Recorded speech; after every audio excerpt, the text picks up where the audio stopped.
You are now rocking with the hottest boxing podcast in the land with your host, Coach Malachi Williams. True.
For the thousands in attendance and the millions watching around the world, ladies and gentlemen, let's get ready to rumble!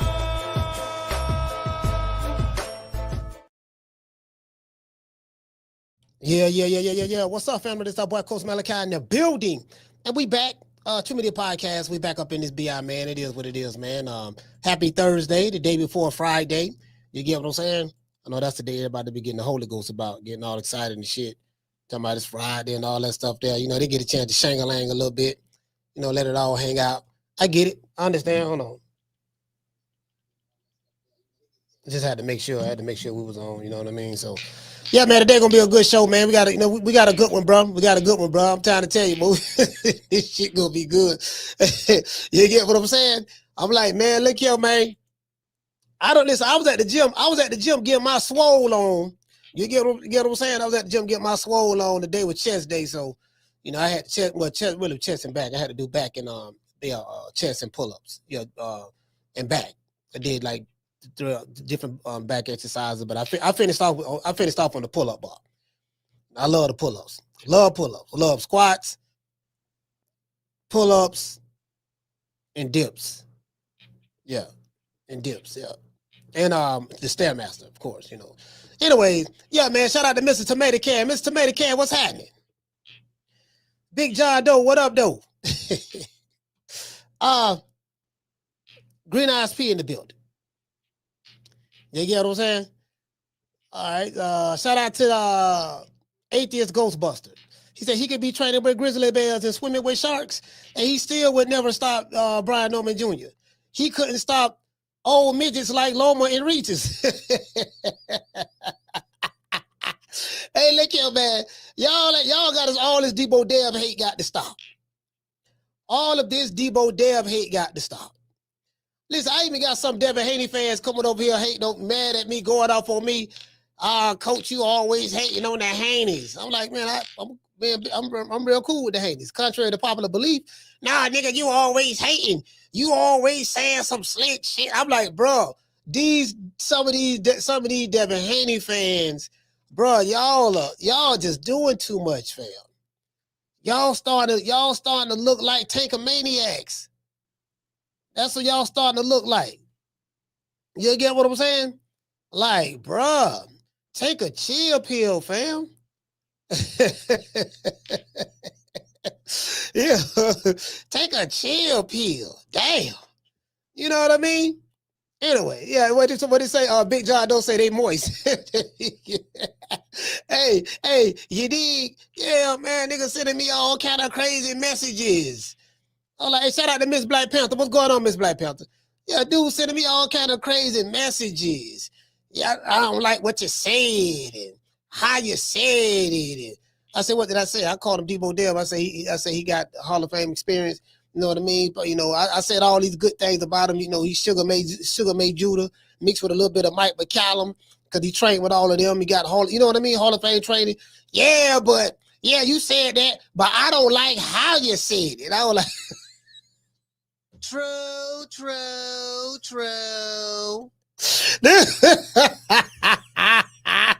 Hey, he say, I don't like how you said it. Hey, Tilo, the man say, yeah, I don't like how you said it. I'm like, yeah, you don't like how I said it, huh? I said, well, why are you listening then? Just don't listen. It's that simple. Hey, listen, just don't listen. See, that'll kill all of that. How you gonna get mad at something that you're willfully, that you listening to on your own free will?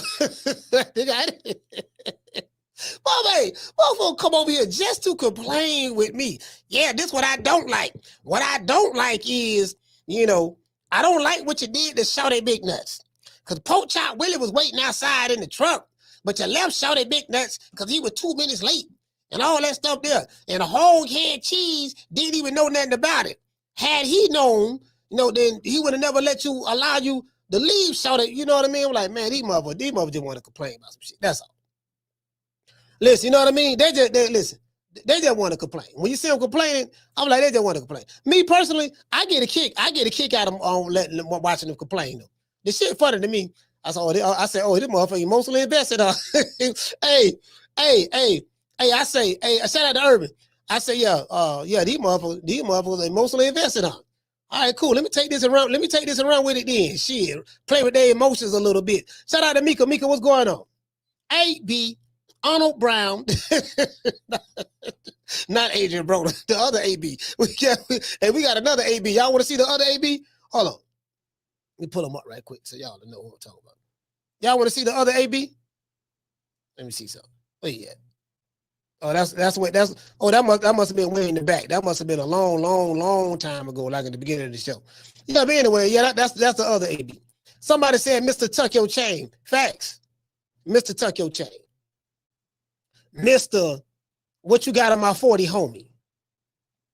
Mr. That's my bike, punk. Mr. What up, Craig? What up, Smoke? You get what I'm saying? Mr. You want some of this, old man? Yeah, that Debo Dev. True. Yeah. Brian Norman. Now I ain't saying this. But I'm saying I'm hearing from Devin Haney fans. I'm hearing from Devin Haney fans that that they sending messages to Brian Norman. Look here, baby boy. Look here, this shit right here finna be sorry about that. My internet tripping. Hold on. Let me do this right quick. Sorry about that. Let me do this right quick. My internet. This is my let me see. Can I turn this off? This is my VPN. We disconnect.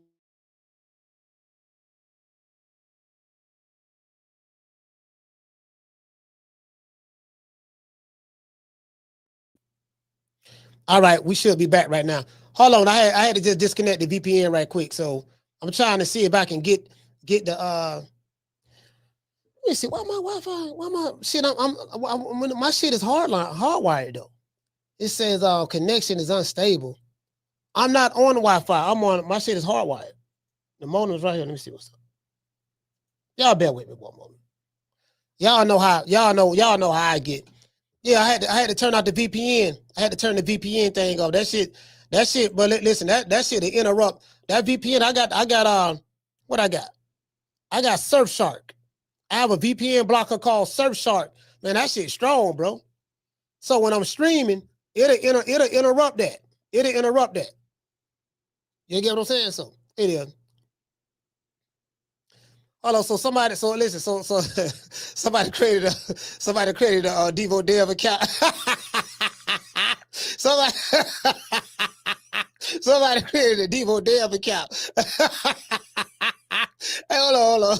Hey, let me see when you created this account, man. You created this account. Hey, you know what? Hey, check this out though. Hey, the Debo Dev thing, bro.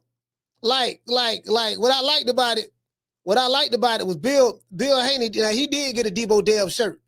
He did do that. I'm like, okay, well, at least he did that. Cause God damn, bro, I've been telling you, shit, man. I've been telling you for a minute. Look here, man. Like, bro, I be getting these dudes. I be getting these dudes these ideas. You know, I'm a walking idea. Y'all know that, right? Shout out David. He said, what y'all got about 40? Hey, I'm a walking idea. Facts. I'm a walking idea. Like, I just be walking down the street. Motherfucker, it be taking motherfucker 20, 30 years to think of a great idea. I just be walking down the street and just on the whim, bam, something just pop in my head.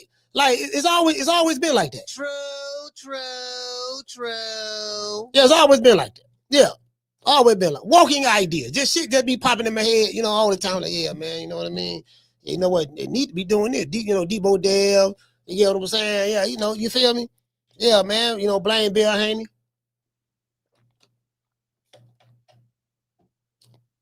Motherfucker, you know what I mean? Hey, Freddie say, Haney has a secret trainer. Who the secret?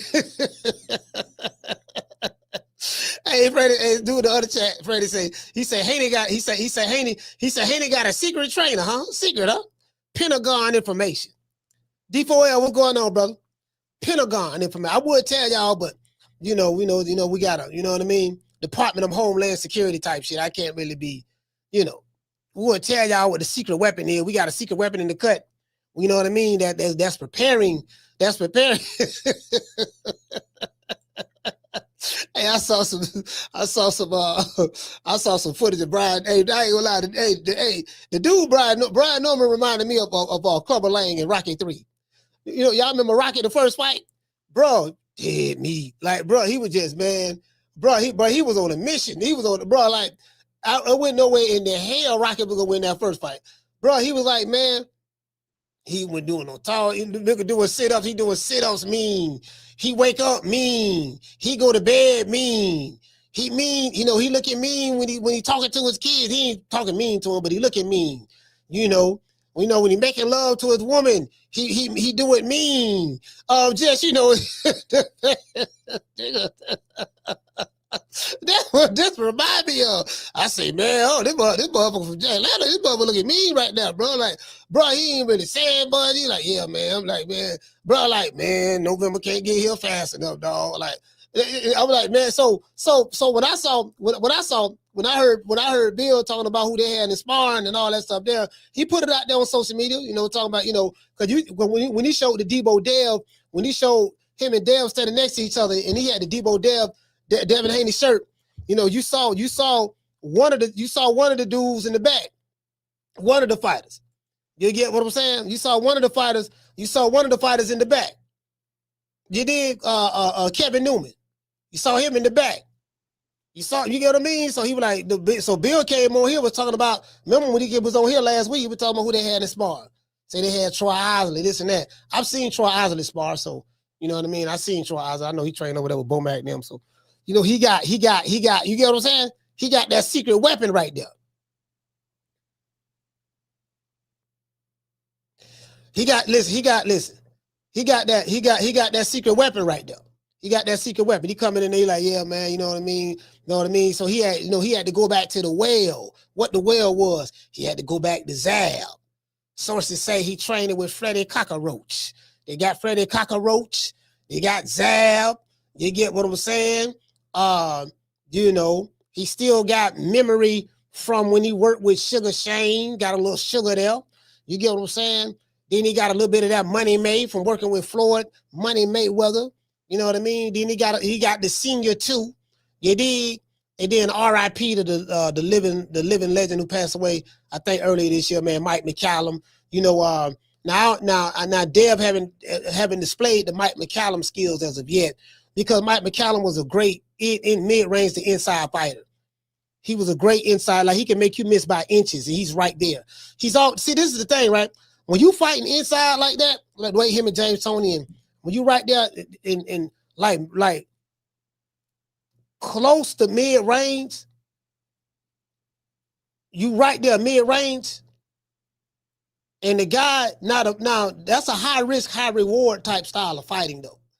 Because even though you're in harm's way, but you are so skilled that, and you're counting on your eyes to see everything. Because I don't give a fuck how great a boxer you is.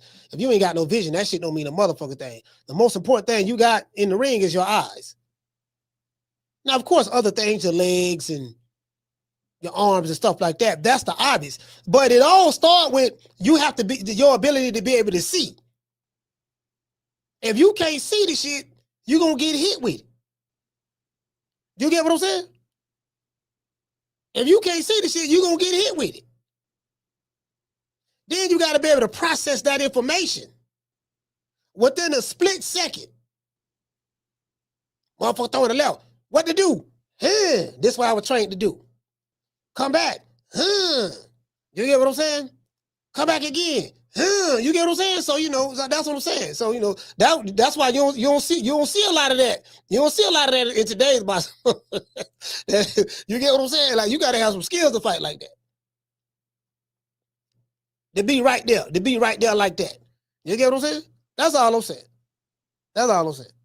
Anyway, shout out to Tila. Can Devin Haney's sparring partners hold the key that is, to taking down Brian Norman Jr.? Can they, can they hold the key? You know what I mean? Matter of fact, if y'all don't know what key I'm talking about, let me show y'all what key I'm talking about. I'm not talking about a kilo of cocaine. Some of y'all might be trappers in the chat. Not trying to tell on y'all, but some of y'all might be trappers in the chat. I don't want nobody thinking I'm talking about, you know what I mean? That's what got El Chapo fucked up. You dig? Anyways, in a recent online post, Bill, the Dream Haney, I call him Dollar Bill, released a photo of himself and Devin Haney. In the picture, you see super middleweight contender, Kevin Newman, in the background, and you see him in the ring in what appeared to be a sparring session. Debo Dev is sparring with super middleweights. Also, you get what I'm saying? I gotta say also. He also, guess who else he got? Now, I will say this. I gotta say this. It's also rumored, Bill confirmed it, he came out and said it, that middleweight contender Troy Isley is also in training camp with Devin Haney as well. Said that on this show. So he got he got doggone Troy Isley in there. I met Troy Isley probably about 4 times, and interviewed him one time. He don't like to talk at all. Like the way and you know what? And I was in Virginia. I met his father. When I met his father, I was like, oh. If anybody ever been around Troy Isley, he's part of one of the most quiet human beings that I've ever seen in my life.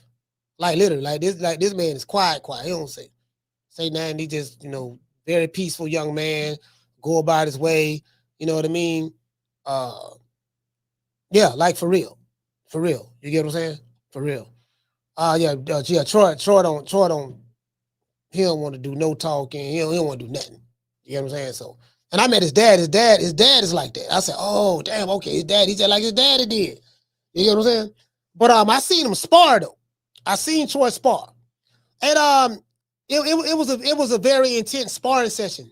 And when I saw him spar, we was in Vegas. It was in Las Vegas, and the sparring match had got so heated to the point to where Bomac and another trainer who Troy Isley was sparring had to get in the ring and like break it up because it had escalated.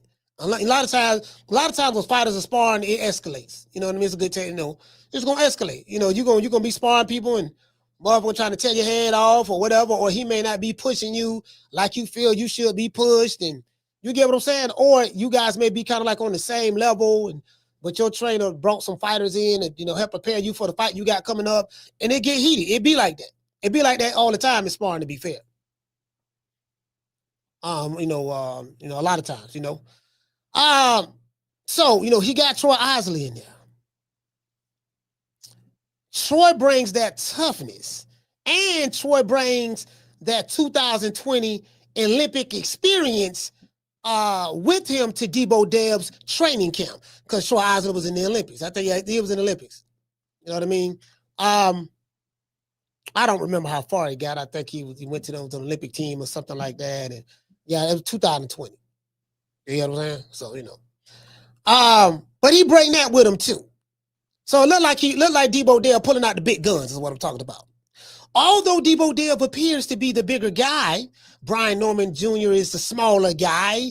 You know, they say Dev been weight bullying, but then he's huge, he's massive over Brian Norman. You know what I mean? Even though Brian Norman is fighting at welterweight and Dev is moving up, but they're saying that, because I remember when they had the face off in New York, Dev was talking about, look at him, Dev. Dev, look at him. He ain't that big. You bigger than him, Dev. Dev, you bigger than him.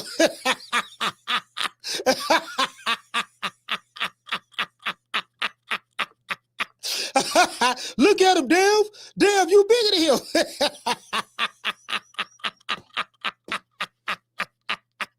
And it's like that. Yeah, look at him, Dev. Dev, he a little man. He a little man, Dev. So that told me, I said, you know what? What Dev plan on doing? Is he planning on stepping on Brian Norman? Is he gonna step to him and let him know like it's really levels to this? Like, what is he gonna do?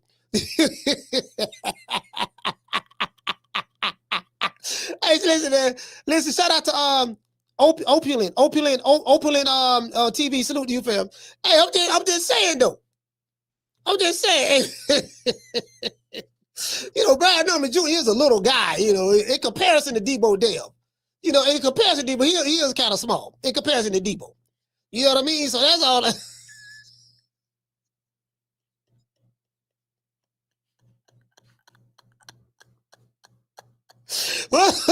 We got niggas. All I know, I want to see. I want to see who gonna tuck that chain. Who gonna tuck that chain? Hey, also, yeah, I want to see who gonna tuck that chain though. Who gonna tuck that chain? That's what I want to know. You tucking, you know what I mean? Because you know, Debo. Sources say, I don't know how true this is, but sources say Debo look at that as a sign.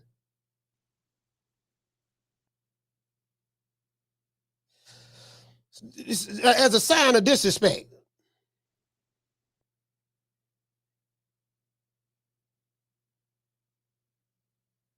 Damn. Yeah, as a sign of disrespect. You get what I'm saying? You know, look, dog. Dog, I don't walk by you, dog. You got that big ass chain sticking out. I look at that disrespect. Take it off. Take that chain off. You better never disrespect me coming around me with your chain out like that, disrespecting me. You get what I'm saying? Some people look at it as that. You dig? To this day. You get what I'm saying? That's all. Listen, that's all I'm saying. Some people listen. Some people look at it like that. Me personally, I don't. I'm one of the baddest motherfuckers of all time. Talk to him, AB. But you could call me the can man, because anybody can get it. Africans, Americans, Dominicans, Mexicans, anybody can get it. Yeah, man, anybody can get it. Even my dog Jamal Charlo. I'm sorry? 160 is my weight division. I want to unify. I want to get Golovkin in the ring. I want to bring him to Houston. You know what I'm saying? I want to get Canelo out here to Houston. If they really to come down to 160, this is my weight division. Yeah, we finna find out. As I said before, although Debo Dev appears to be the bigger guy between himself and Brian Norman Jr., Dev is leaving no stone unturned in preparation for his quest to become a 3-division world champion. Sources say that Debo Dev, is preparing for a war. Dev is preparing to step to and step on Brian Norman Jr. He's looking to take the fight to be Norman, so to speak.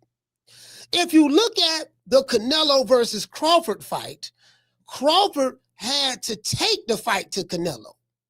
That's the only way he would have won. The only way he won that fight. Bill Haney, being the mastermind that he is, understands this all too well. Debo Dev's jab and grab style and excessive lateral movement against Jose Ramirez won't work in this fight.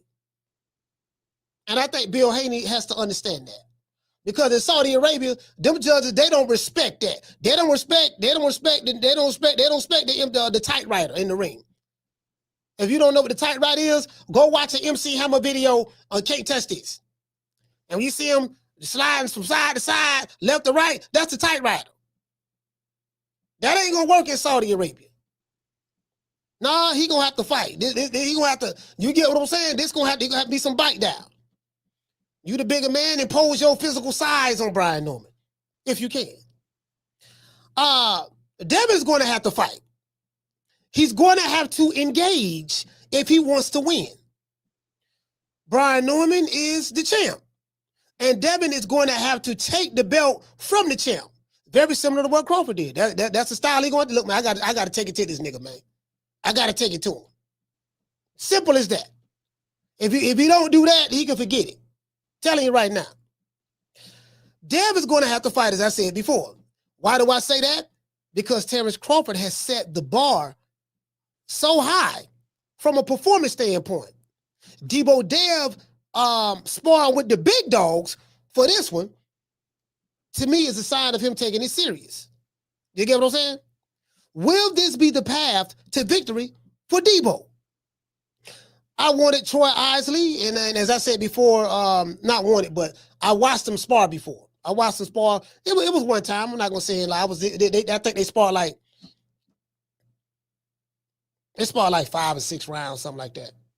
About 5 or 6 rounds. Him and this guy, the guy that Troy was sparring was bigger than him too. Was taller than him and bigger than him and everything. And I ain't gonna say what happened in sparring, but I just say it got heated. You know, I just say it got heated. You get what I'm saying? And yeah, it got heated and, you know, went to another level, but everybody broke it up. It got heated, as sparring sessions often do. You get what I'm saying? As sparring sessions often do. So that's how it is. But if Devin Haney can handle the strength and size of Troy Isley and Kevin Newman in sparring, will he be able to stop the smaller man and Brian Newman Jr.? The reason why I say Brian Newman Jr. the smaller man is because that's what Bill Haney said. Bill Haney was gonna say, "Look at him, Dev. Dev, he little. You bigger than him, Dev. Dev, you bigger than him." I don't know if Bill was saying that. Bill said, hey, shout out to Thurman about that. Bill say, "Look at him, Dev. And Dale say, I see him. Dale say, I see him. Okay, you get what I'm saying? You know, they face to face. Shout out to Mike MVP. Hey, Mike. He said, you get what I'm saying? I'm like, yeah, I see him. You know what I mean? Dead meat. 2, 3. Nigga doing sit-ups. 4. Nigga doing crunches. 5, 6. Left hook coming. Right cross coming. Jab. Uppercut. Take his chain. Knock his block off. You get what I'm saying? Like when I saw that boy in Atlanta, that's what I thought about. I said, this motherfucker, he got a lot of that, like that Clubber Lane thing going on the inside. Boy, I'm like, man, I don't know about this one. You get what I'm saying?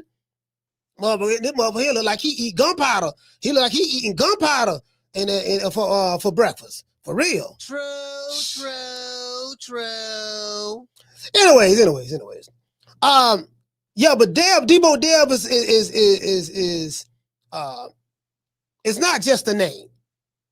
Because some of y'all be laughing I say this, right? And I get it. You laugh because when I say Debo Dev, Devin Haney doesn't resonate as a Debo to anybody, even his fans. You know what I mean? They be like, yeah, I like Devin Haney, but you landed on kind of thick with the Debo thing. You know, when when you think of Dev, you don't, a lot of people look at Devin is like, okay, well, look, man, there's nothing Debo about him. But however, I would have to give y'all some pushback on that. Last week, we had Bill Haney on the show, and Bill Haney explained what Debo Dev meant. Y'all remember what he said? He said, well, shit, we took the belts from George Kambosos. George Kambosos didn't want to give up those belts. We took it from him. Like Debo. He said Regis Prograis didn't want to give up his WBC title, but we took it from him. You get what I'm saying? Vasily Lomachenko, when we gave him a shot to fight us for the undisputed titles, he had the jaws of victory in his mind, and probably he thought in his hands, but we took victory from him, denied him the right to become undisputed that night in Las Vegas. So that was the concept what Bill brought, why he called Dev Debo. Because Debo moving up, taking shit. I'm like, oh, I ain't look at it. They'll Bill from the town, so he keeps some slick shit to say. I'm like, oh, I get it now. I get it now. You get what I'm saying? So when you look at it that way, they're like, oh, is he really Debo? If he's able to take Brian Norman Jr.'s belt, it might be you probably can say, you know what, man? Nah, damn Debo, he taking people's shit. You get what I'm saying? If he can pull that off. I mean, I doubt it, but but if he can pull it off though, you get what I'm saying? And then again, it depends on Devin Haney's mentality in this fight too, though. I'll tell you why. Because if he have the mentality of, I'm finna push this dude back, I'm finna step to him, and I'm finna let him know what it is, I'm gonna impose my will on him, then he could, like, you know what I mean? Like, damn, this motherfucker did something ain't nobody done to this dude yet. I haven't seen that side of Devin Haney's mindset yet. Now, the problem is this. The problem is Bill Haney. I'm gonna tell you why Bill Haney is a problem as well. As it relates to what I'm fixing to say now. Bill doesn't teach Devin to go for the kill. Tell you what I mean by that. He coaches scary sometimes. And I'm going to tell you what I mean by that. When Devin fought Regis Prograis, y'all remember that fight. He pretty much won every round. He beat him 12-0. Dropped him in the fight. Buckled his knees on multiple occasions after the 6th round, buckling his knees and all that stuff there. Regis Prograis was ready to go in that fight. Devin could have dropped him again. He could, or he could have stopped him if he chose to. And when I had Bill on the show, I say, Bill, why you ain't stopped Regis Prograis? He was visibly tired. Like, he was tired after like the 7th round or something. He was dead. Like, you saw him breathing so hard, he was tired. Dev was pretty much doing what he wanted to do. Bill told me on this show, look, because we got hit a few times with the left hand against Lomachenko,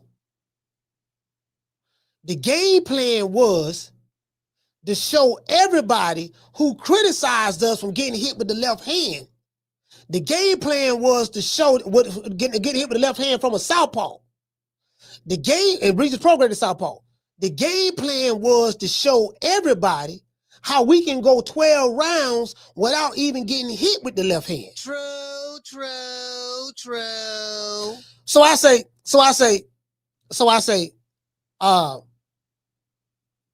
well, Bill, that don't make no sense. I mean, the object of the game, like, you don't get paid for overtime. So you trying to prove to everybody you can go 12 rounds without getting hit with the left hand? Don't you think you would have proved a lot more if you would have just knocked them out? Or dropped them up 2-3 more times? And then not only that, at some point in time, the fighter in his mind have to have the wherewithal to say, you know what, man, I'm the one in the ring. This man out of here, man. I'm finna go ahead and get this nigga out of here. I know what McCorner said, but I'm finna go ahead and get him up out of here. So I'm talking about a killer instinct. From what I've seen thus far, and when I say killer instinct, I'm talking about, when you got a motherfucker dead in the water, you're going to get his ass. Devin don't possess that killer instinct like that. He gonna do just enough to win, but killer instinct ain't there. The boy from Georgia got a killer instinct. So that's the two. Those are the two different things I see. I'm like, damn, one coach, yeah, dog, I know you heard him. I know he ready to go, but let's just go 12 rounds and show everybody we can outbox for 12 rounds. And the other coach, like, man, get this motherfucker up out of here, man. We got little Boots at the club waiting on us. We got Webby. We got dog Jeezy. Gucci Man gonna be there. You can get what I'm saying? Jay-Z gonna be there. You get what I'm saying? We got to go. This motherfucker out of there. Get his ass up out of here. Two different fighters, two different styles, two different mentalities. Two different mentalities. You want the dog with the killer instinct? Or you want the greyhound? It just depends. True. Anyways, the same way he took Regis Prograis' belt is the same way that Debo Dev is planning on doing the same by taking Brian Norman Jr.'s belt. Will Brian Norman be prepared for the new and improved Debo Dev? Inquiring minds want to know. Today's show is sponsored by Foster's Barbershop. If you are in the city of Temple, please download the app Booksy. That's BOOKSY. And Foster's Barbershop is located at 1923 West Main Street, West Temple, Florida, 33607. Let them know that Coach Malachi sent you, and you will receive a 10% discount. Also, I did see a video where Clarissa Shields, she called Javante Tank Davis a coward. And I already know how Tank Davis fans feel about that. I really do get it. I understand. And she said he was a coward. She said the nigga scary. He don't want to fight nobody. Got all these other dudes talking shit about you. You don't want to fight. And, and I get that, right? So, so right now, the Tank fans are mad at her too. They called her every name under the book, under the sun. And also, I was listening to CJ Goodfella TV, Goodfella TV. Shout out to CJ. And there was a video, an interview he played with Keith Thurman. Keith Thurman, the boy from Clearwater, Florida, said that, he was talking about how fights get made and all that shit there. And then he was saying, the fans only count for 2%. The fans don't run nothing. They don't do nothing. The fans did you get what I'm saying? And I told myself, right? I said, you know what? Boxing is the only sport that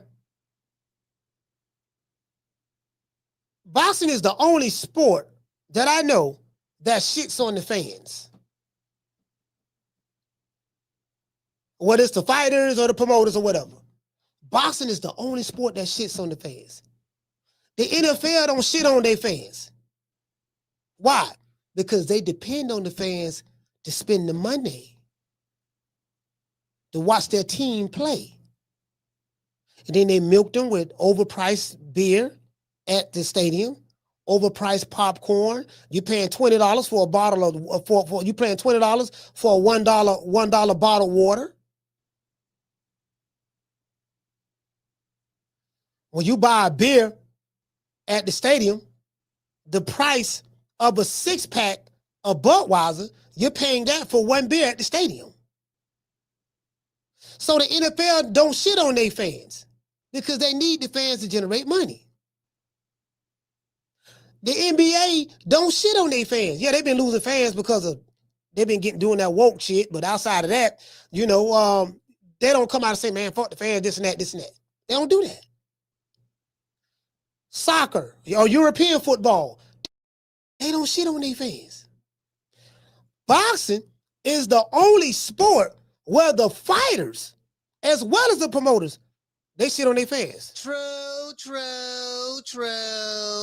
Nigga, and you wonder why you ain't popping. Keith Thurman, you ain't got no fans, sir. Now, none, nada. Your fans left when your ponytail left and your hairline went back. You just had a show, you had a fight with Sebastian Pandora pretty much canceled. Not because Pandora hurt his hand, But because Fundora ain't got no fans and Keith Thurman ain't got no fans, who was going to buy that shit? Who paying to see Keith Thurman and Fundora? Two mofos who ain't got no fans. He ain't, both of them from Florida. What the tall, lanky mofo, he from Florida. He from Palm Beach, I think. He don't even claim Florida. He holler about he from California. So you can't get no love here. And Cali, they don't fuck with you. And then Keith Thurman, you from motherfucking Clearwater across the bridge. They ain't checking for you over there. They ain't checking for you in St. Pete. They ain't checking for you here in Tampa. They're not checking for you nowhere in Florida or even in the Bay Area. You couldn't draw flies to shit if you was shit. Like, sometimes some of these fighters got to be checked, dog. Got to be checked. Thurman said some shit like, matter of fact, I'm gonna let y'all hear. I'm gonna let y'all hear. My bad. Anyways, man, let's give a shout out. Let's give a shout out to our sponsor, man, Foster Barbershop. Down from the bar, there's a platform stage. People pimping, sharp as razor blades. Hey man, listen, hey man. Shout out to Hollow Davis. Shout out to Highlight Space. He said Fundora stay out here in Coachella. Yeah, he stay in Coachella, but he from here. He from Florida. So where he from? He from Palm Beach. You get what I'm saying? But you know, it's cool. It's cool. It's cool. Let the motherfuckers from Coachella go see him. He had the nerve to say, "Yeah, we don't want to fight Crawford. He ain't no draw, nigga. You ain't no draw." A dude who did numbers in Vegas and Saudi, and this was prior to Canelo. Everywhere he went, he doing numbers. 12, 13,000, 14,000 coming out. You can look this shit up. And, fam, you ain't like, who coming to see you? Otis? Nobody.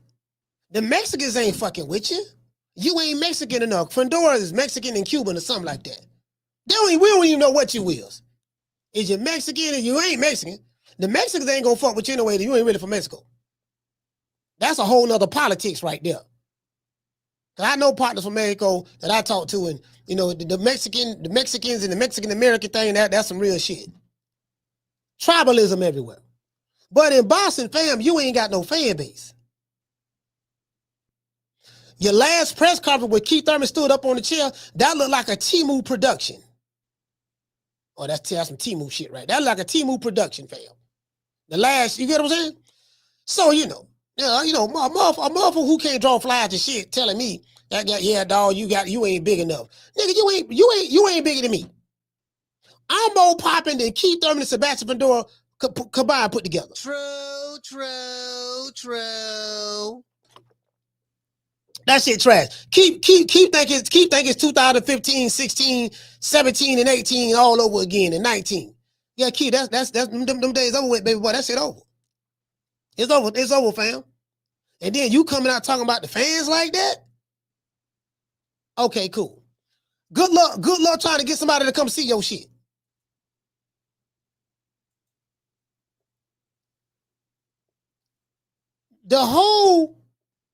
Your success is based on motherfuckers coming out to come see you.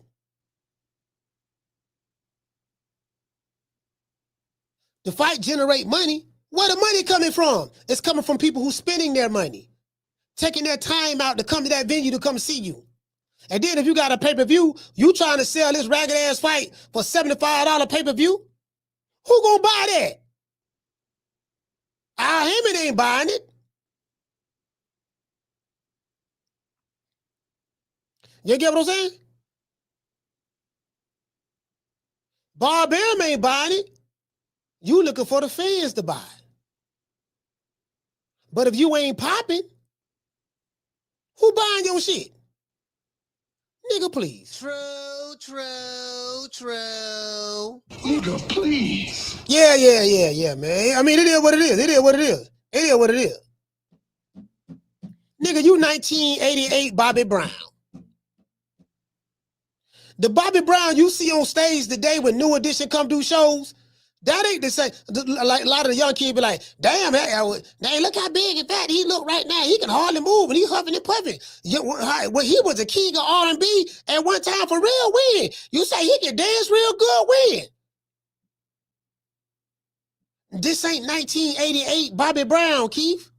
This ain't 2016. This ain't Danny Garcia, Keith Thurman. This ain't Sean Porter, Keith Thurman. Hell, this ain't even Manny Pacquiao, Keith Thurman. You ain't 88 Bobby Brown. You 2025 Bobby Brown. There's a difference. Every little step I take, no, you can't sing, hit the notes no more. Babyface in the background singing the background vocal. That was his song. You can't move like it used to move. Only difference is Bobby Brown still got a fan base. Keith Thurman, you ain't got no fans. To this day. You damn sure ain't got no fans here. I'm in the Bay. I'm here in this city. You ain't got no fans here, dog. Ain't nobody talking about you. Nobody. Ain't nobody talking about you, dog. Nobody.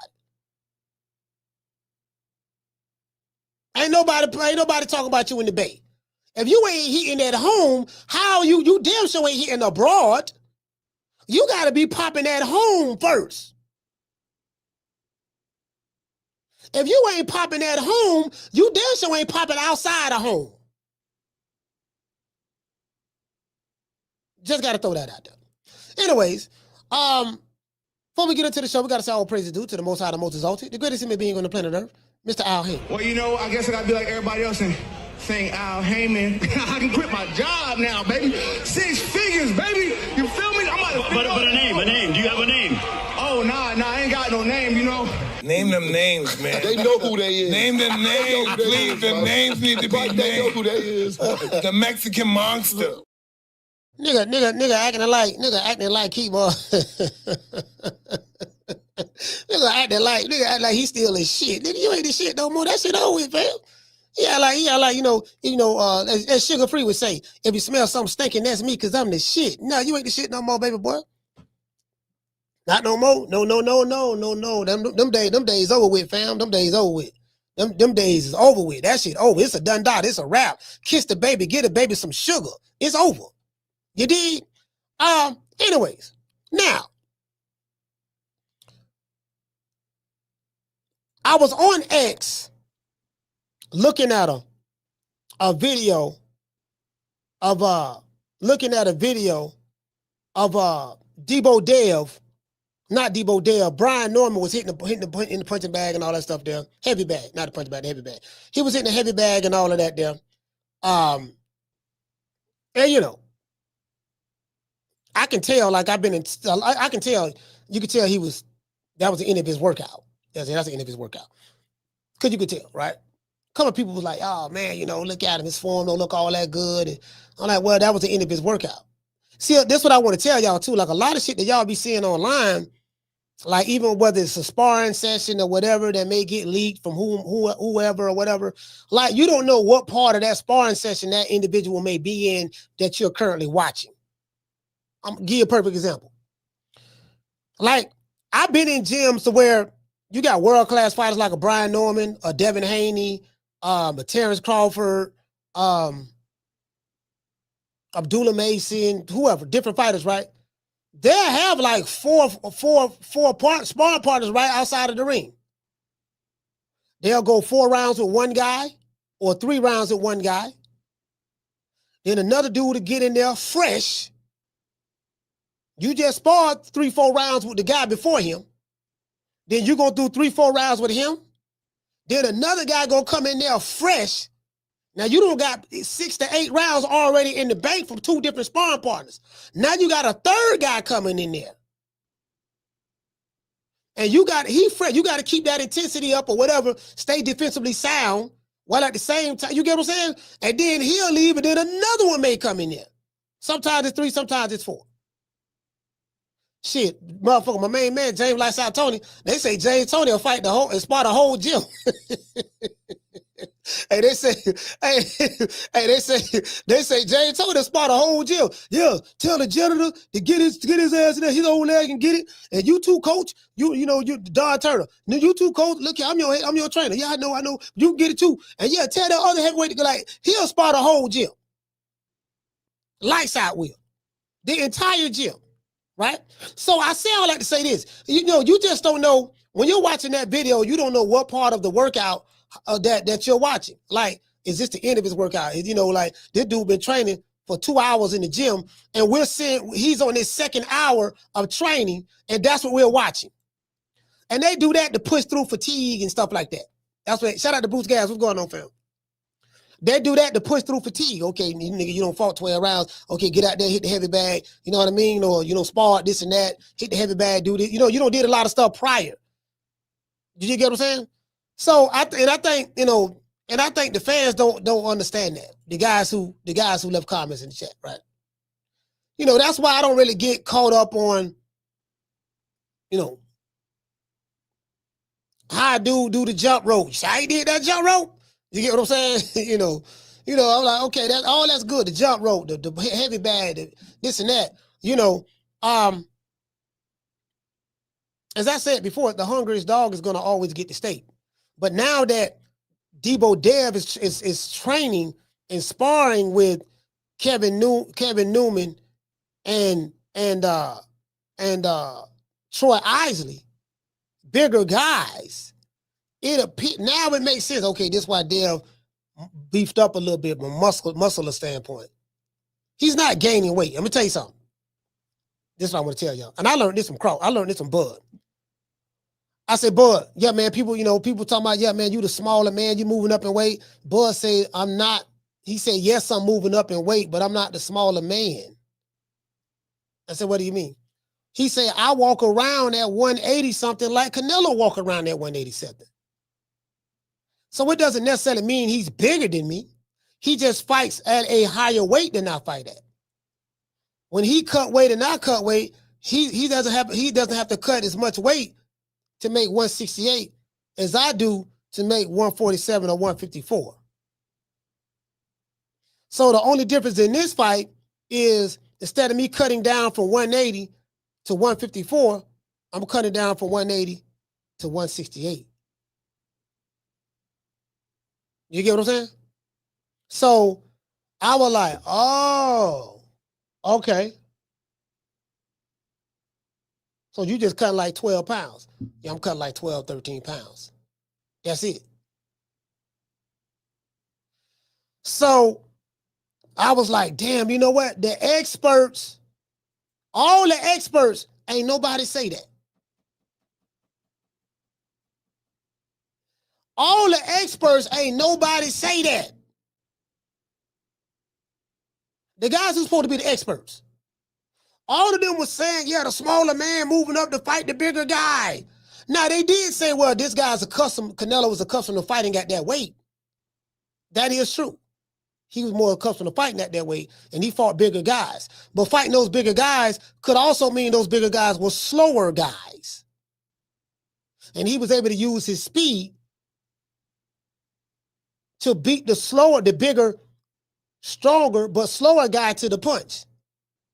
So they never leaned on that side of the equation. They leaned on, I guess, whatever narrative that they wanted to push. And then Max Kellerman said, well, you know what they say, the skilled big guy always beat the skilled little guy. And Bud was like, that's not true. Who said that? Who said that the big skill guy was beat the skilled little guy? Who said that? Who came up with that?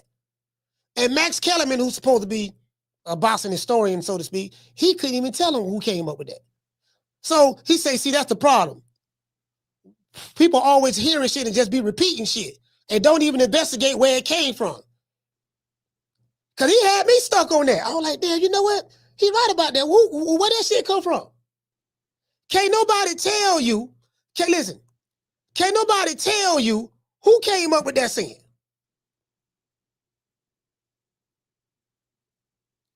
Can't nobody tell you who came up with that saying.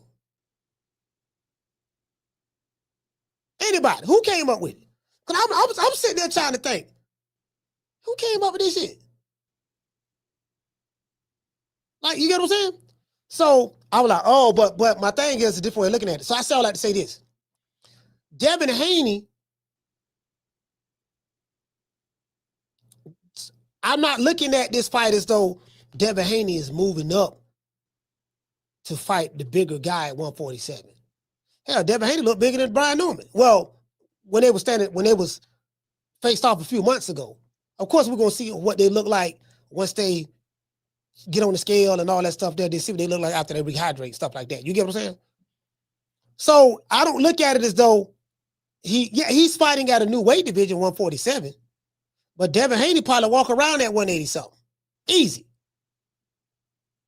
Devin Haney, I'm like, cause you see how fat his face be looking in between fights sometimes. I'll say, he walk around every bit. I'm like, cause Devin about what, 5'9.5", something like that, 5'9". Yeah, he walk around every bit of probably 180 something. Easy. Easy. You get what I'm saying? 180 something easy. So he was cutting a lot of weight. He cut a lot of weight to fight at 135 and then 140. You know what I mean? Yeah, he probably walk around at that easy.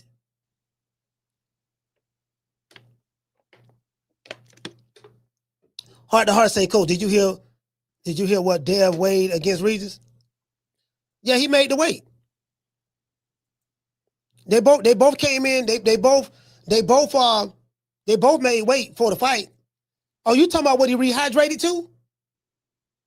Oh yeah, what he rehydrated to? Yeah, he rehydrated. I think they said 25 pounds, something like that.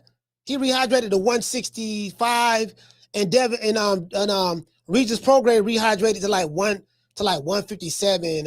I think Regis Prograis rehydrated like 17, 18 pounds, and then Devin rehydrated like 25 pounds, something like that. You get what I'm saying? So he was really like, when we look at it, he was really like 8 pounds, way more than Regis. Something like, no, was it 8 pounds? No. Yeah, about 7, 8 pounds. No, they say Regis came in 157. So, yeah, about 8 pounds. About 8 pounds, something like that. Somewhere around there.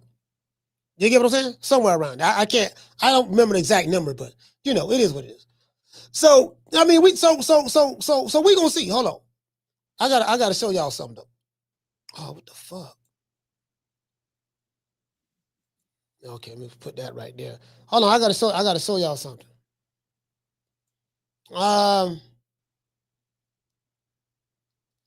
Now, he go Brian Newman. I gotta show y'all this here. I'm looking forward to this fight right here, boy. I can't even. Boy, listen. I swear I'm looking forward to this fight. Damn, I thought I had reposted it. I guess I didn't repost it. I can't find it. Let me see. Yeah, they showed Brian Newman hitting the punching bag, hitting the heavy bag. And damn.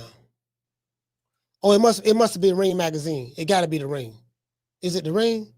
They showing David Benavidez. No, it wasn't the Ring. It wasn't either one of them. Anyways, that's neither here nor there.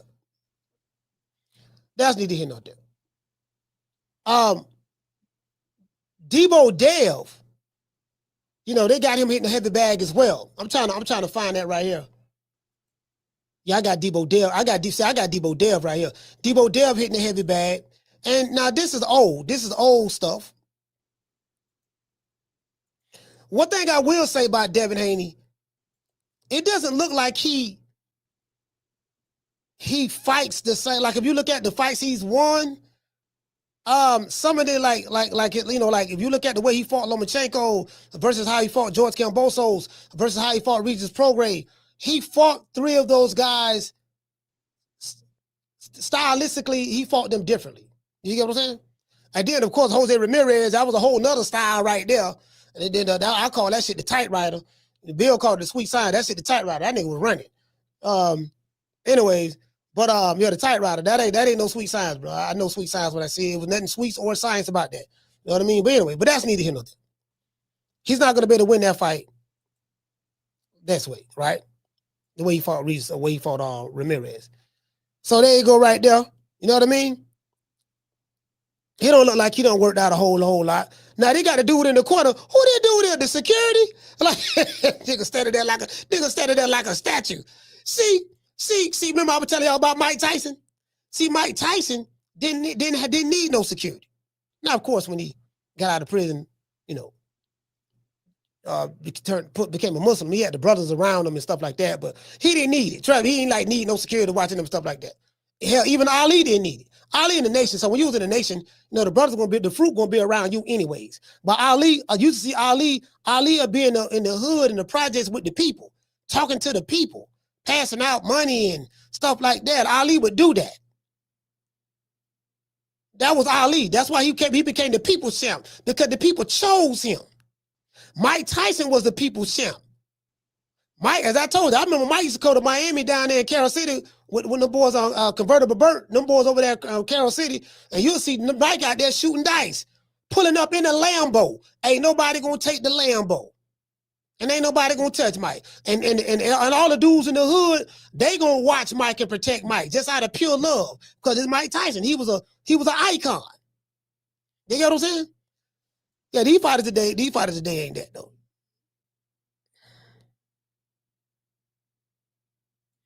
Now, one fighter I can tell. There's a couple of fighters I know. Like you'll see Jaleel Hackett out there. Jaleel Hackett. I'm talking about. Well, Jaleel Hackett ain't on that level. But I'm talking about you won't see a big fighter, a big name, big dog fighter, just walking amongst the average everyday person from the hood and all. You ain't gonna see that. You saw that with Mike Tyson.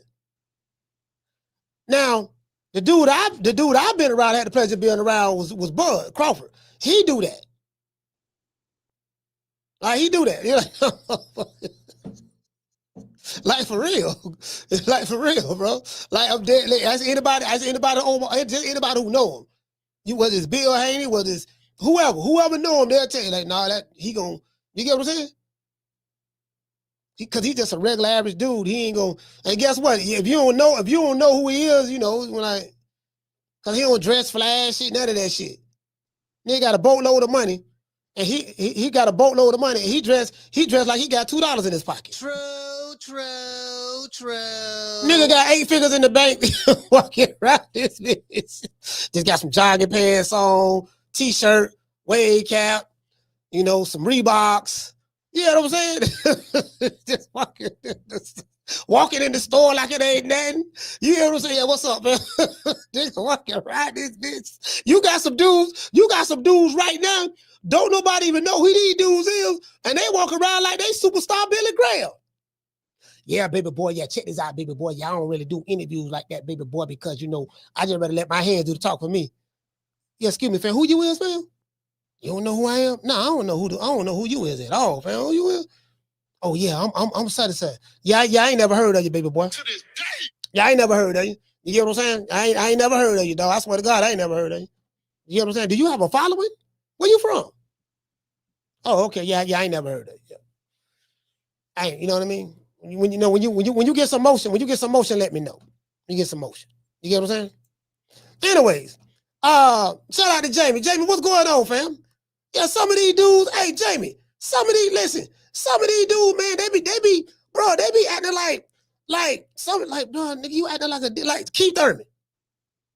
Keith Thurman talking like, yeah, what's up, baby? Yeah, this Keith one time Thurman. You better not dump me, son. Like them, you better not dump me, son. Days is over with. That's over, bro. It's so over. It's so over for Keith Thurman, fam. Like, bro, like it's like he haven't got the memo yet. Boxing in America is pretty much dead.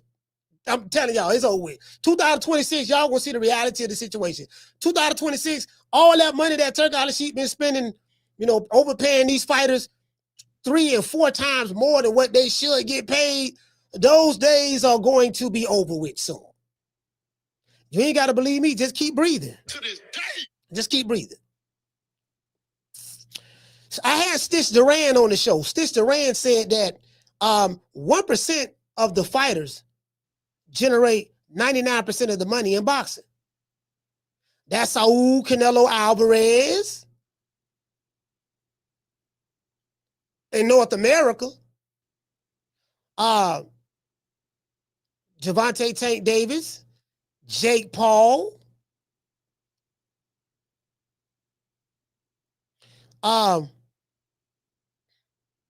I'm talking about, when I say that, I'm talking about the fighters who can fight anybody. And they're going to bring them out in droves. Now, of course, the bigger the name, the bigger the audience. The bigger the audience, of course. You get what I'm saying? But you get what I'm saying.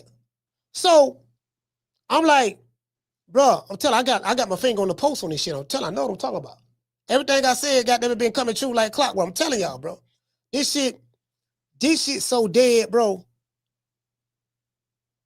Like what's coming?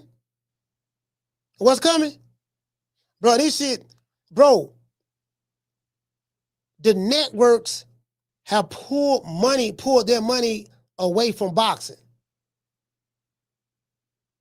They're not giving the promoters no money no more.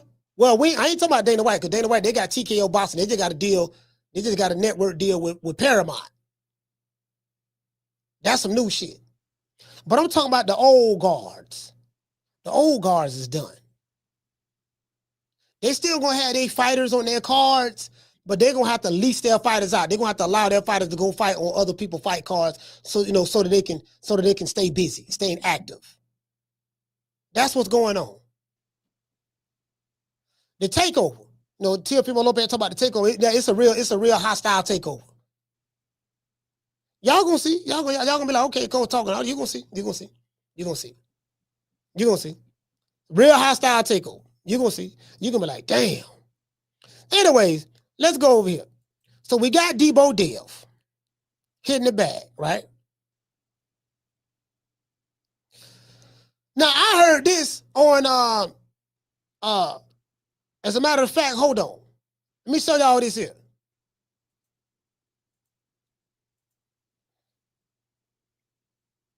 For y'all who don't know who Troy Isley is and Kevin Newman. Kevin Newman is a super middleweight. He got like 2 losses. And Troy is a middleweight. He's a prospect. Both of these guys are prospects. And this who Debo Dev got in the ring with him, got training with him.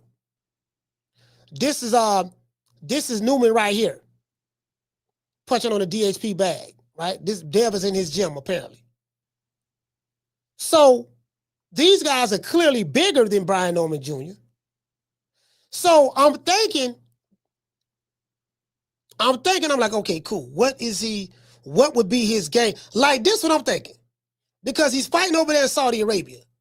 You got to fight. You got to take that belt from the champ. You got to take it from him. As I said before, when Canelo and Crawford fought, you saw how Crawford went at Canelo. The first round he went at him. Caught him I think he caught him with a punch or two, shot a jab or two out there, whatever, right? He just establish his ground. Just to let him know this is what it's going to be, right? And then he boxed a little bit. And then he fought. It was from the 9th round on up, he went at him in the 9th round, because Canelo, I think he kind of got off a little bit in the 8th round. And the 9th round, Bud went at him. And then from the 9th round, the 10th round, the 11th round, the 12th round, he went at him. Well, he was in the kitchen.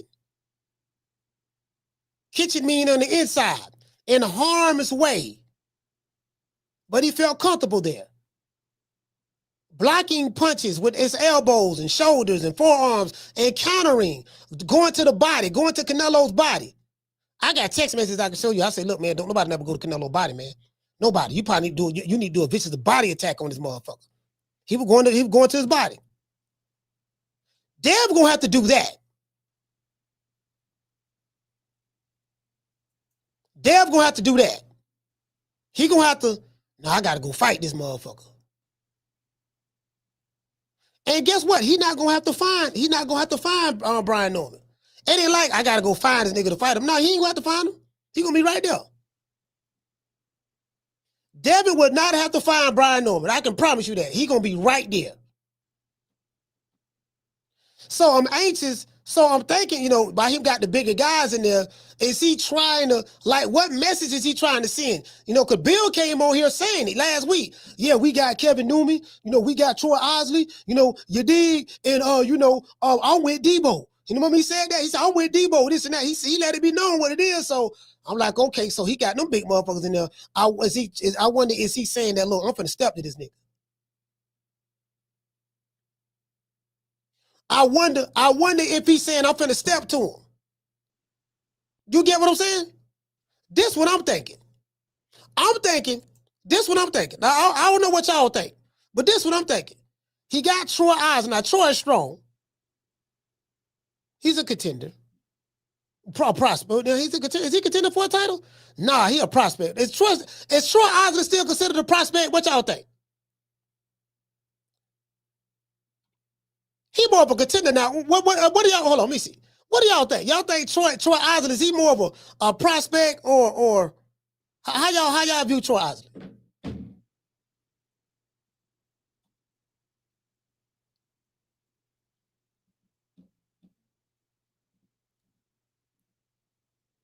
You get what I'm saying? Hold on. Somebody say, let's talk about what Brian Newman gonna have to do, because Devin just has to be Devin. What does that mean? He can use any tool he wants to use for the job. He can...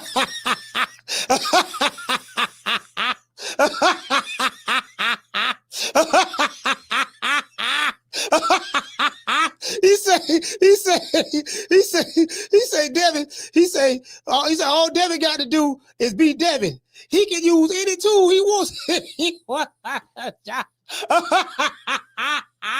Hey, but that Bill did say that that he got a lot of tools in the warehouse now. hey, Damon, he say those damn tools.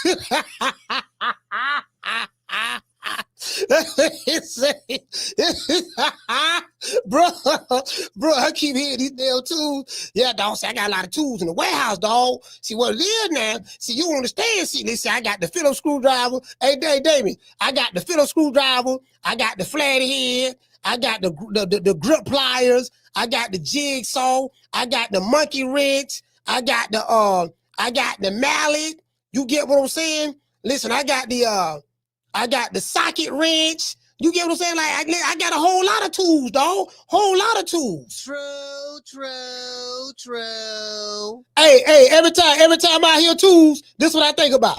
I am sick of hearing these bullshit Superman stories about the Wassa legendary Bruce Leroy catching bullets with his teeth.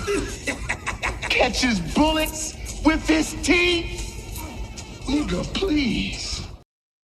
Hey, that shit kind of like Edgar, what my dog, the Puerto Rican, decided to say, Edgar Berlanga, there's levels to this. There's levels.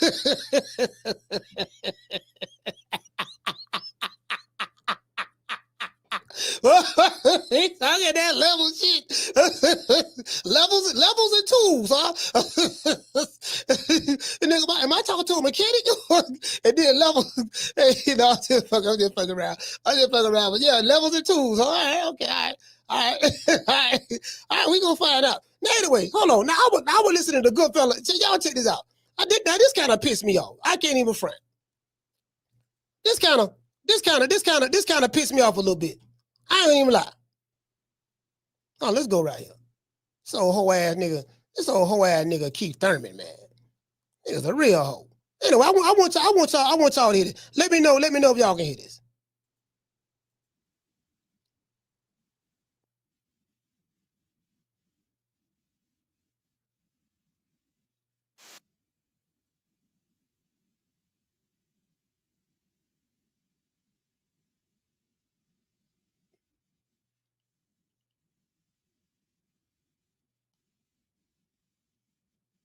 Nah, y'all can't hear it. Sorry about that. Y'all can't hear it. Y'all can't hear that, right? No, y'all can't hear it. Don't worry about it. I got it right here. I got it right. I'll play it from my phone. I got it right here. Shit, nigga ain't tripping. I'll play it right here. The industry is not run by fighters. It's not run by fighters. It's run by networks, managers, promoters. There's other factors. The industry itself, well, first off, let's make sure who really doesn't run the industry.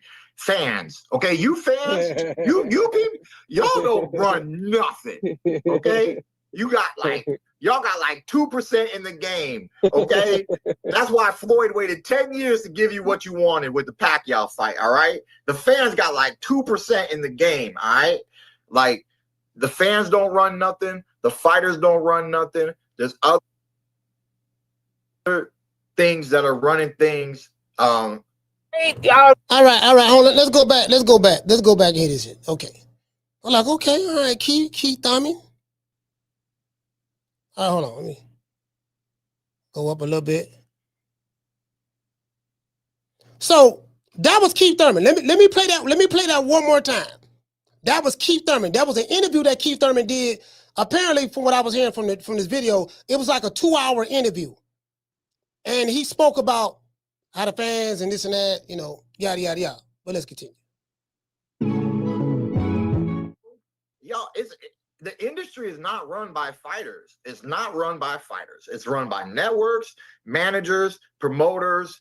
Now, let's stop right there. The networks have backed out of boxing.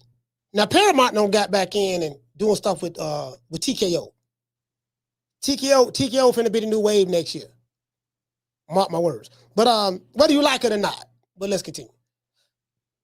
There's other factors. The industry itself. Well, first off, let's make sure who really doesn't run the industry. Fans, okay? You fans, you people, y'all don't run nothing, okay? Y'all got like 2% in the game, okay? That's why Floyd waited 10 years to give you what you wanted with the Pacquiao fight, all right? Let's start right there. Whole lot of minutia to unpack. Keith Thurman said the fans don't run nothing. You will never hear Canelo say that. You will never hear Terence Crawford say that. You will never hear Anthony Joshua say that. You will never hear Alexander Usyk say that. A New Wave say that. You will never hear Bam say that.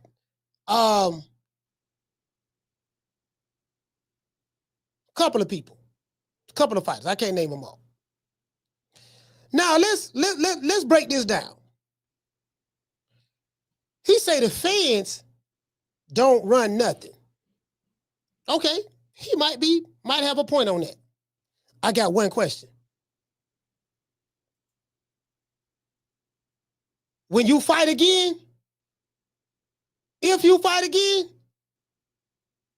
who coming to see you fight?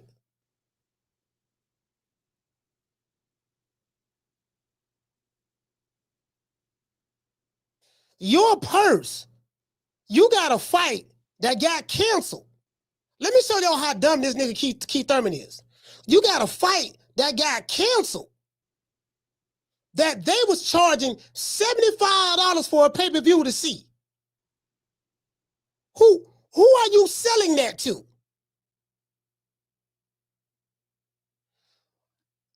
Hey, Damien, who you selling that to? You selling that $75 pay-per-view to the very same fans who you say don't run nothing.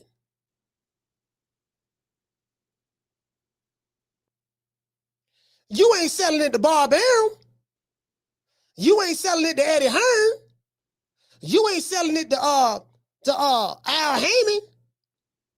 Your salary, when you talking about you trying to get money on the back end, is directly tied to fans purchasing, buying your fight, which is the product.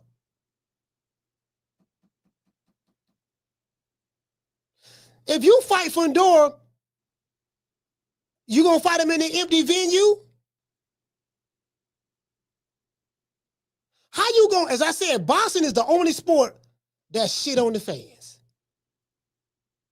Football don't do it to their fans. Baseball don't do it to their fans. Basketball don't do it to their fans. Soccer don't do it to their fans. Darts don't do it to their fans. Any other sport in the world don't do it. UFC don't do it to their fans. Guess who shit on their fans time and time again?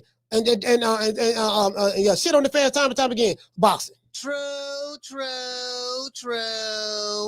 You can't make this shit up.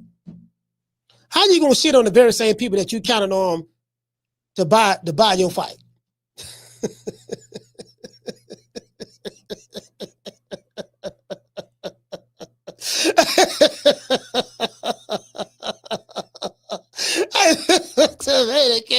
How you go? Listen, see, Keith Thurman, he don't understand. Keith Thurman, you Otis in this situation. Hurting the group. I'm the best thing ever happened to this damn group. Nobody's bigger than the group. Y'all ain't stupid. I'm the one selling the records. They coming to see me. They coming to see the Temptations. Ain't nobody coming to see you, Otis. Hey, man, shout out to Bless. Bless, what's going on? Nigga, you Otis. Ain't nobody coming to see you, Otis. You Otis. You think you 1988 Bobby Brown. No, fam, you Otis. You ain't hold on.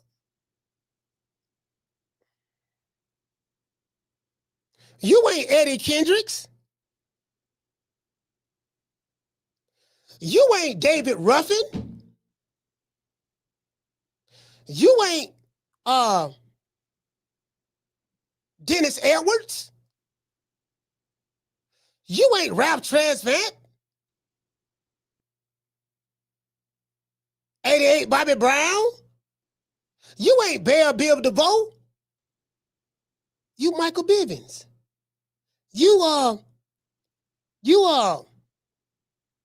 wasn't gonna say you Flavor Flav, but that's getting you too much credit. I can't put you up there with Flavor Flav. I would say Splip Star. Like, dude, you get what I'm saying?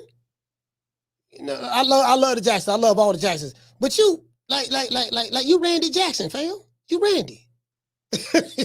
You ain't Michael, you Randy. It ain't nothing wrong with being Randy, though. Ain't nothing wrong with being Randy. But you Randy, fam. You get what I'm saying?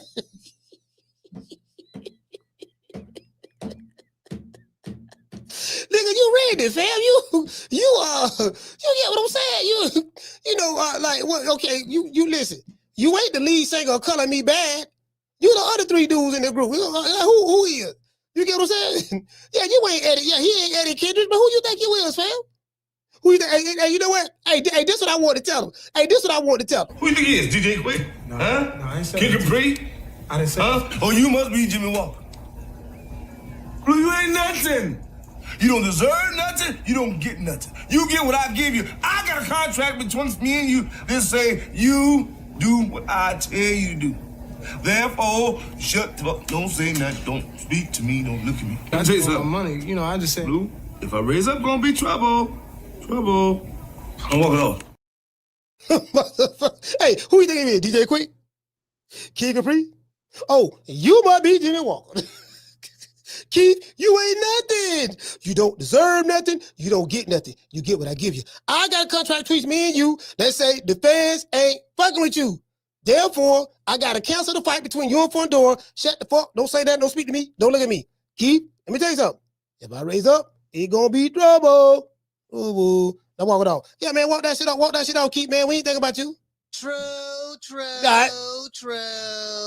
You be all right. Yeah, boy, listen, boy. But that's the worst, boy. Ooh, Lord have mercy, boy. But as I said before, boxing is the only sport where they shit on their fans. How you gonna shit on the consumer when you depend on the consumer to come see you fight? Nigga, you're gonna be fighting at the Waffle House. You're gonna be fighting at the Waffle House your next fight. You see Adrian Broner back on the chitlin circuit. You're gonna be fighting at the Waffle House your next fight. Keep it up.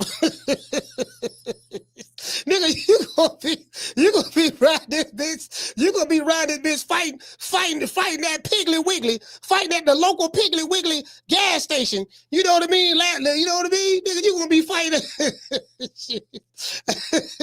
nigga, hey, shout out to Lisa. Lisa, shout out to that 90 chick. Man, this nigga Keith Thurman. Hey, bless. This nigga Keith Thurman done lost his rabbit ass mind. Bro,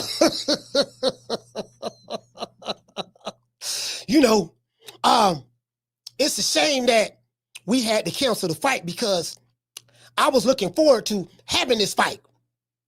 Me being Keith one time Thurman, I remember when I used to carry the PBC on my back. some would say that I was a label-carrying ass Negro, right? I carried the PBC on my back. I was the hottest name in boxing back in 2015, 2016, 2017, when I fought Danny Garcia, Whole Kid Cheese and Pork Chop Willie, Sean Porter. I remember how electrified the fans were to see Keith one-time Thurman. And I'm like, Keith, this 2025 going on 26. You get what I'm saying? Nigga, you talking about some shit that happened 10 years ago, dog. It's over. 8, 9, 10, 7, you know what I mean? It's over with, fam. It's over with. It's over with. So, bro, like, you're right. Yeah, the fans, okay, the fans, he said the fans don't make the, well, hold on, let me let y'all hear this. He said something about the fans ain't nothing but 2%. Okay, guess what? That 2% ain't coming to see your ass. The fans got like 2% in the game, all right?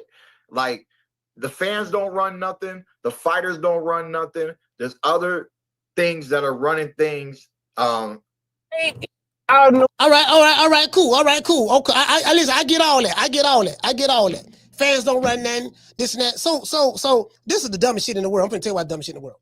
Because when you are in a service-based business, when you provide a service, you have to have an audience that you're providing that service to.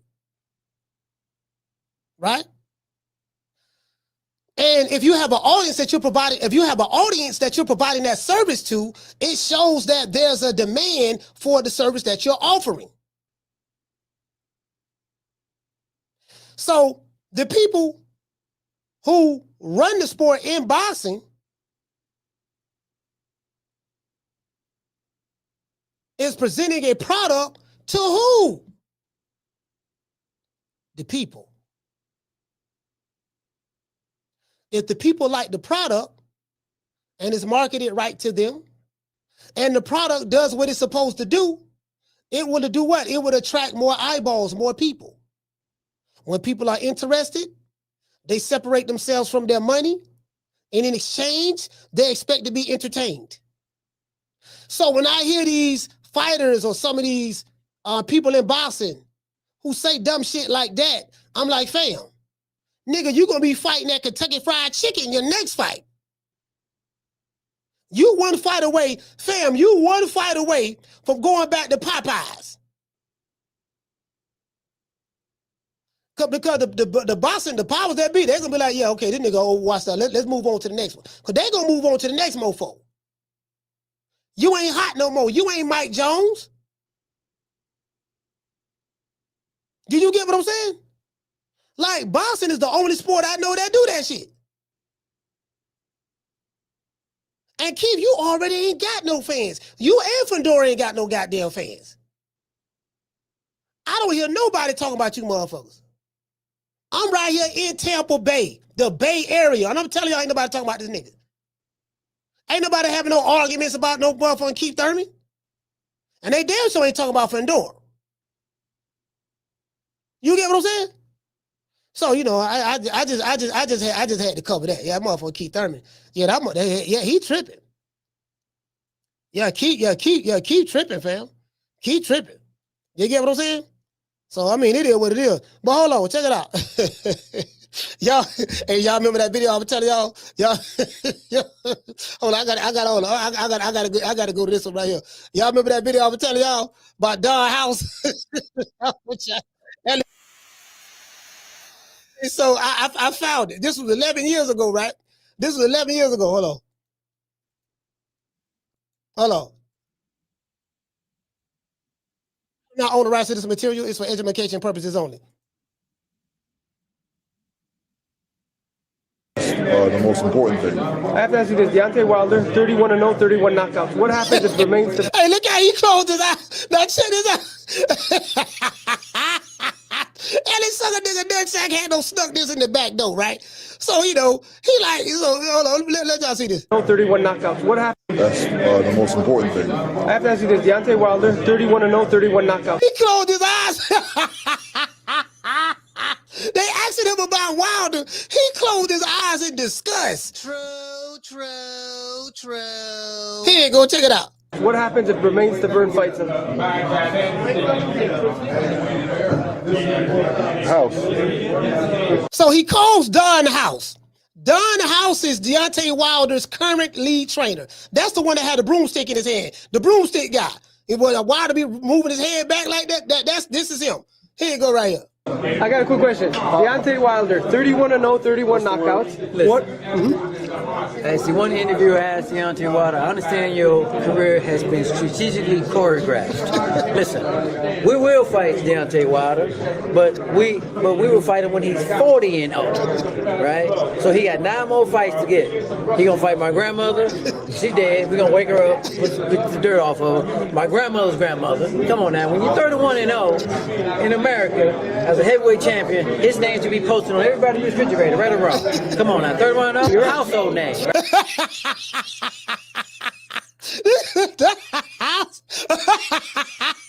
Nigga,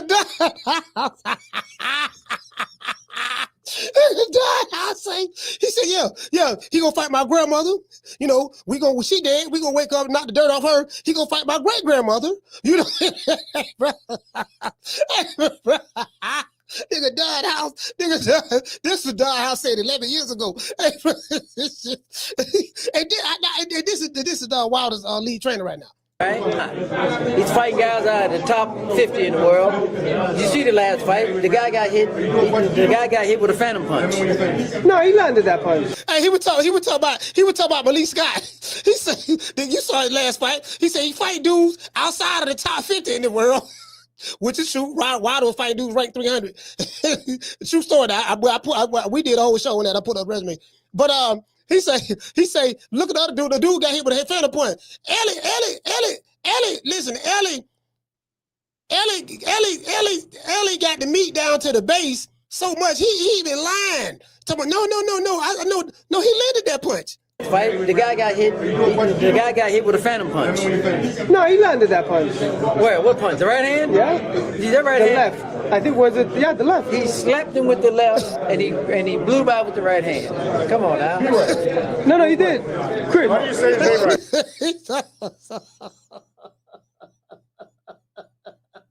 Hey, this nigga Ellie sucker nigga nutsack don't have an honest bone in his body, bro. He ain't got an honest bone in his body. He couldn't tell the truth to save his life. Anyway, let's continue. Berman, since when? You changed your name? No. He's like, he did it. Always fucking money. You correct me the first 1,000 times. Hold on. Hey, Chris. Okay, but true story. I'm going to tell you. Nobody knows this, but Malik Scott did have a little bubble, like a bump after that. He did get hit. Hey, he said Malik Scott had a little bump. Hey, bro, this man is so dishonest. No, Malik Scott, he had a little bump now. You see what I'm saying? Bro, anybody saw the Deontay Wilder and Malik Scott fight? You know that Malik Scott took a dive. Malik Scott fell in slow motion. Wilder slapped him on the right glove with the left hook. He threw the straight right hand down the pipe. Malik Scott blocked it with both hands because he had his hands in the high guard. And then he went down in slow motion and he was looking at Wilder. They made eye contact while he was falling in slow motion. He put his left hand down to brace himself while he was falling. Somehow he got his right leg or left leg tied up in between the ropes. And he act like, and the referee went to counting. I think they fought in Puerto Rico somewhere in the islands. Everybody was booing because they knew he faked it. They knew he was faking. And he acted like he was trying to get up. Wilder walked back, looked at the audience, winked his eye, started laughing, stuck his tongue out, hung his arms on the ropes, then looked over there to the left. Malik Scott still looking up at Wilder to the right until he got counted out. Man, you can't make this up. True. Man, come on, fam. Man, let's go. But put it this way, Malik Scott never came in that big before in his life. Malik Scott came in, exactly dude he's supposed to do, lay down. He said Malik Scott came in, did exactly what he was supposed to do, and lay down. And we just saw that with Lima Bean. Lima Bean went in there, that mug. Hey, look here, man. Look here, baby boy. Check this out, baby boy. Look here now. You don't stand a snowball chance in hell. You just started boxing 6 years ago. You ain't got no amateur record, no amateur background. You just started boxing 6 years ago at the tender age of 26. You not 32. Let me get that IBO belt off your baby boy. Right? We pick you for a reason. True. Yeah. true. Yeah, we picked you for a reason. I'm not taking anything from Lee Scott, but here's the thing, right? This boy ain't fought. Who's he fought? he said, hey, Don House said, he said, here's the thing. This boy ain't fought nobody. I mean, who is he fought? Who's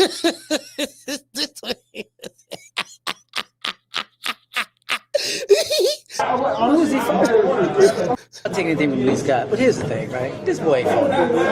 Who's he fought? I mean, 31 wins, 31 KOs. You know, his own people come to me saying, you know, you get knocked out in the gym. I said, I know, he's too tall, he has no legs. His own people telling me this. He talking about Deontay Wilder legs back then. He said, the man ain't got no legs. Right? One right hand from this guy right here, his career's over. I gotta ask you this. That's the only thing I hate about boxing. I mean, it's okay to build a fighter, but goddamn, 31? Come on. You heard what he said? He said that's the only thing I don't like about boxing. It's okay to build a fighter, but goddamn, 31? He like, come on. This what people saying about Booth. It's okay to build a fighter, but 35 fights, bro? You 35? It's okay to build a fighter, but goddamn, man, come on, fam. Goddamn, man, 35, come on, man, right, for real? 35 and old man? That come 31 now? I mean, come on, man. Come on. They were saying this about Wilder back then. Oh, let's go back. Let's go back. That's the only thing I hate about boxing. Get hit. But put it this way. Lee Scott never came in that big before in his life. Lee Scott came in to exactly what he's supposed to do, lay down. But I'm not taking anything from Lee Scott. But here's the thing, right? This boy ain't fought. Who's he fought? I mean, 31 wins, 31 KOs. You know, his own people come to me saying, you know, you get knocked out in the gym. I said, I know, he's too tall, he has no legs. His own people telling me this. Right? One right hand from this guy right here, his career's over. I gotta ask you this. That's the only thing I hate about boxing. I mean, it's okay to build a fighter, but goddamn, 31? Come on. Hey,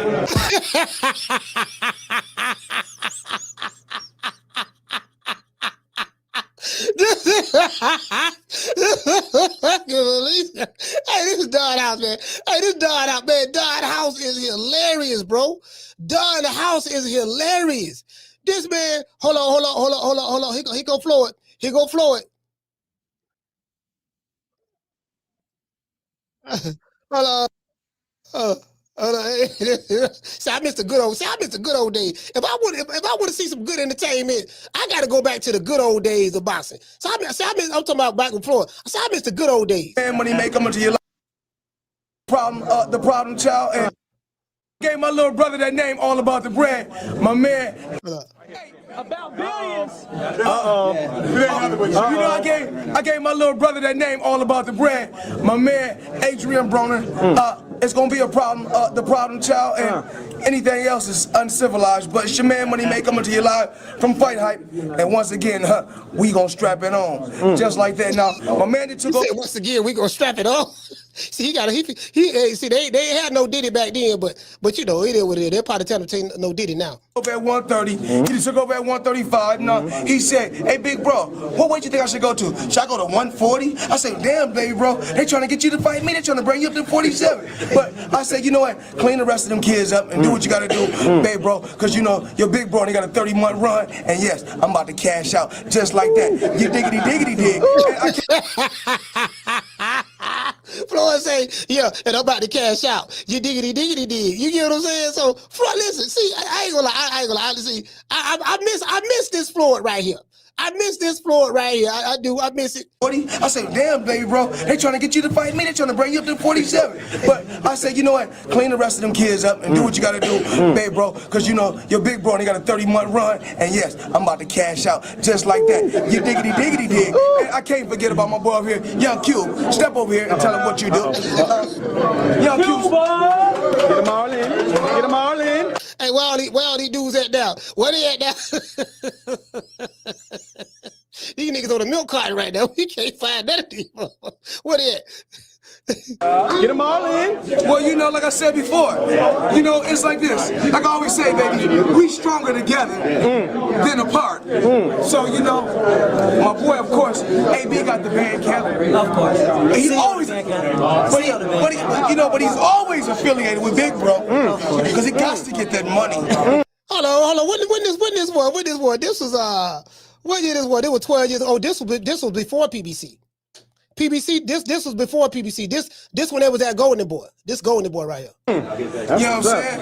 And you know, with the MGM, Mayweather gets money. Woo! TMT, baby. It could be. The cameraman sound like the hype man. Woo!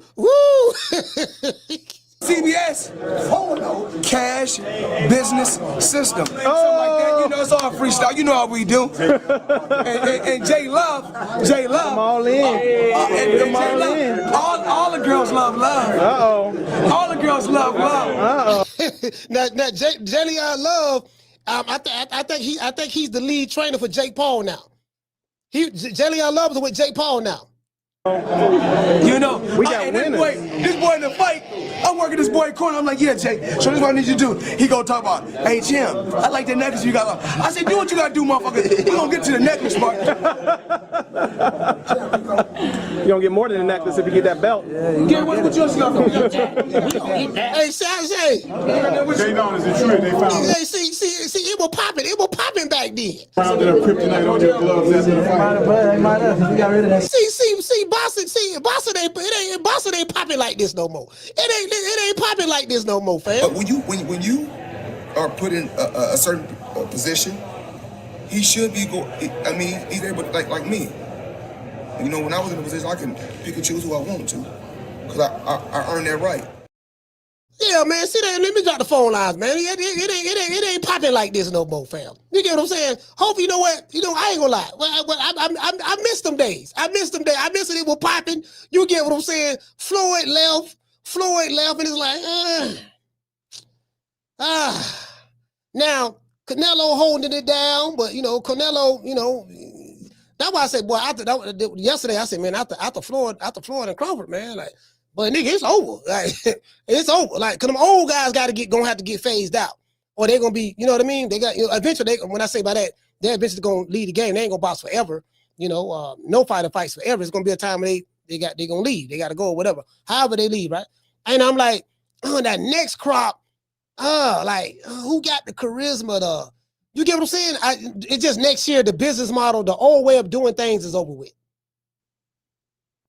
The old way of doing things is over with. And content is always going to be king. Content is always going to be king. So irregardless of what, and this is what I say over here all the time. I say these fighters need to understand the old way of doing things is over with. All that because you signed to a promotional company, I signed to a promoter, and then now you know, he gonna promote me and I'm gonna get known and my brand gonna get big. Them days is over with. That shit been dead. If a fighter don't know how to market himself and build his brand, if he don't know how to do that, oh, he can forget it. True. Don't be mad. UPS is hiring. You want to talk some shit? Call me. Start some shit, bitch. Sup, fool? You gonna talk shit about me, homie? Where you from? Hundreds of niggas is waiting for your motherfucking call, and they all talking shit about you right now. Call the coach at 530-494-9636. We waiting on your bitch ass. Trey said it's been over. He who rules the heavyweight division rules the sport. All American premier fighters will be pound for pound type fighters. Now you know what? See, that's what made what Floyd did such an anomaly, because Floyd wasn't a heavyweight, but he ruled the sport. Canelo isn't a heavyweight, but he ruled the sport. Do you get what I'm saying? So you need a star. You need somebody who got that it factor.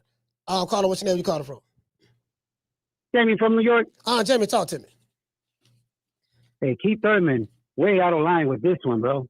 You know, that's wild to hear something like that coming from a boxer. Also, it's the stupidest thing I ever heard Thurman say. You know, when he knows, and I know it's clear to him, he knows, bro, that, you know, he depends on us, the fans, to earn a living, you know? But, you know, I could understand if you were popular, you know what I'm saying? But you ain't nobody, man. Nobody fucking knows you, bro. You missed the boat.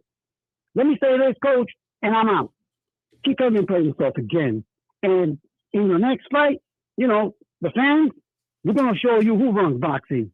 And by the way, I also hope you get knocked out in the first round. That's my call, Coach. All right, fam. Yeah, I ain't got that. I ain't even got that much energy. Yeah, I don't even have that kind of energy for Keith Thurman, man. Keith Thurman ain't nobody. So you know what I'm saying?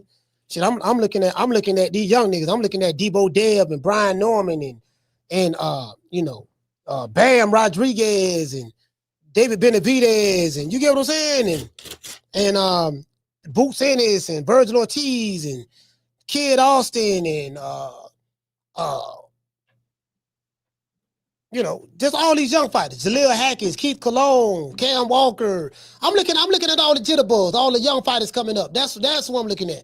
Shakur Stevenson, I'm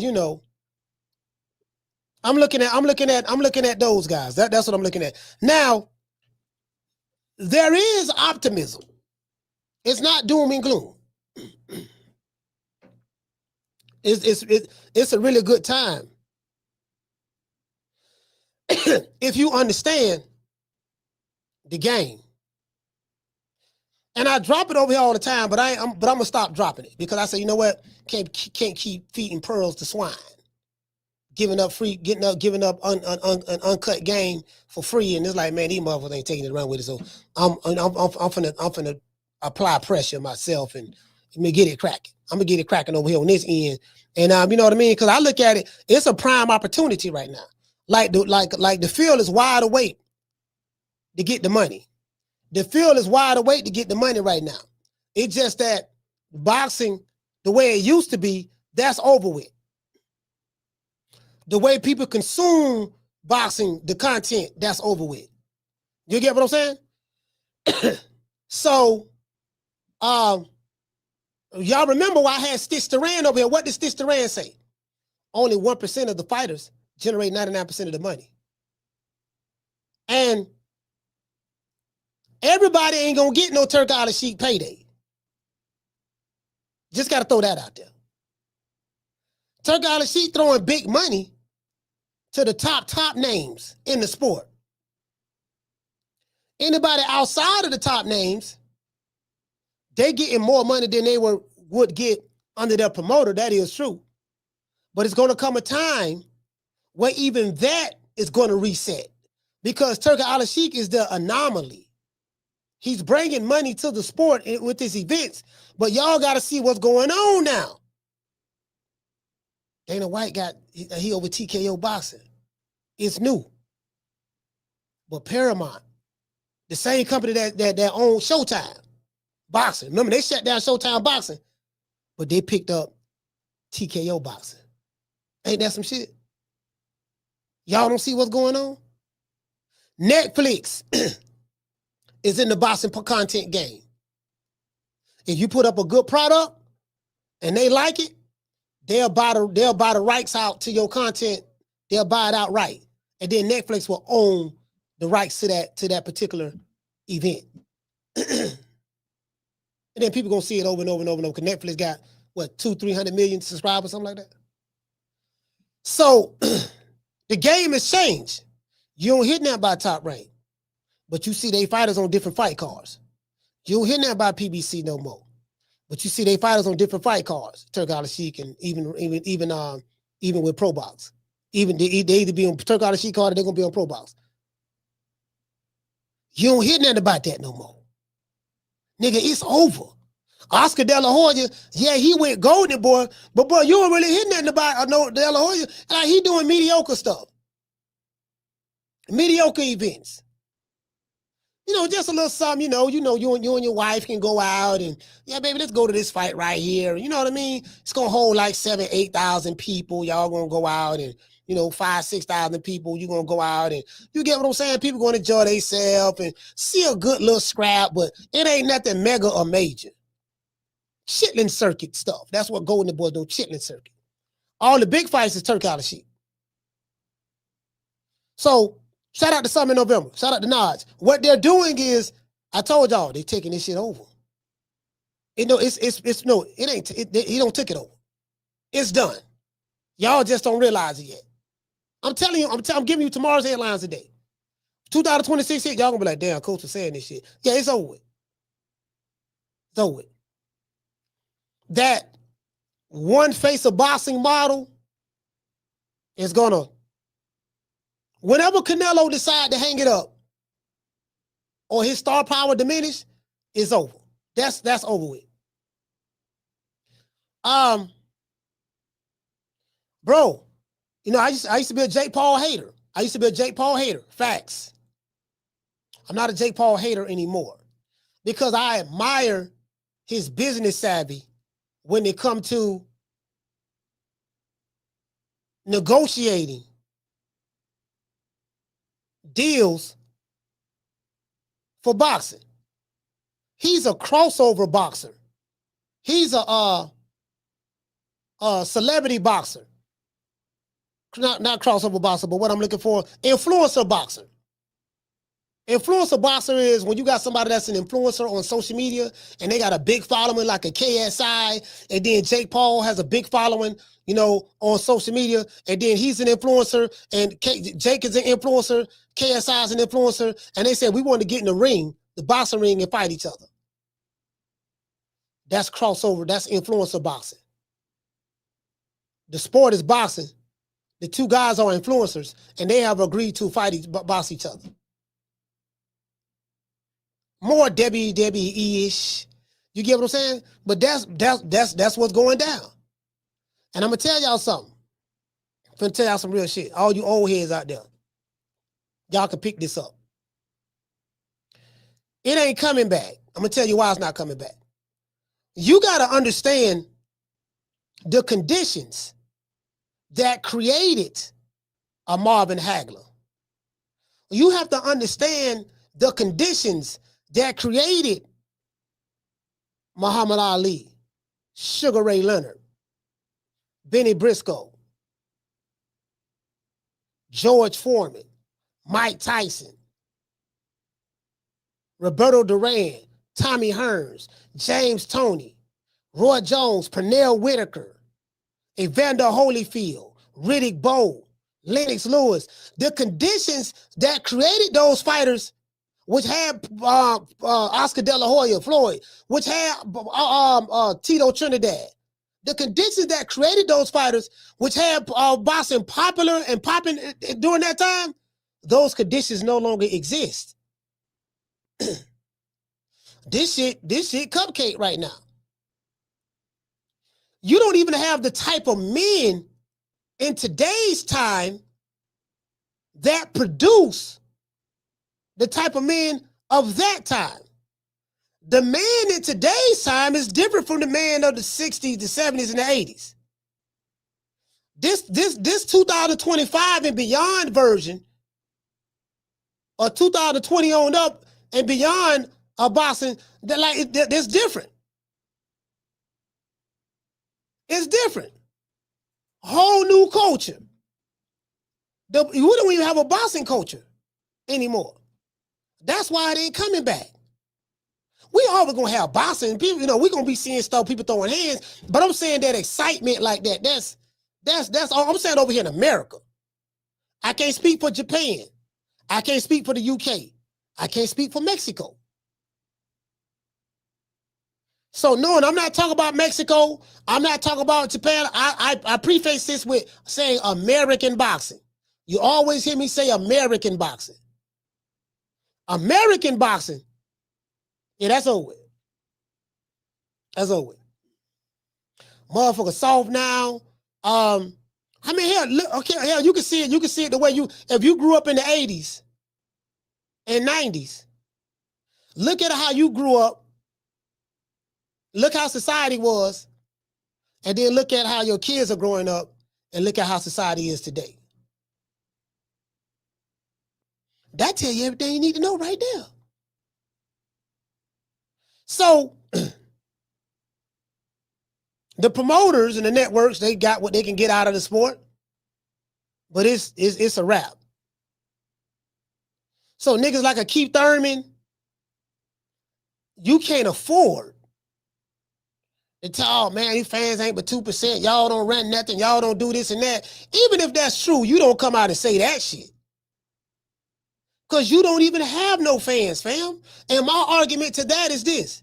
If we don't run that and it's only 2% of it, guess what? Guess what? Are you depending on us? Are you depending on us to buy your tickets? Are you depending on the fans to buy your pay-per-view? Well, if you're depending on the fans to buy your tickets so they can come see you fight, so that you can fight in front of an audience, and if you're depending on the fans to buy that $75 pay-per-view so you can receive money on the back end of that pay-per-view, you just ran them off. True, true, true.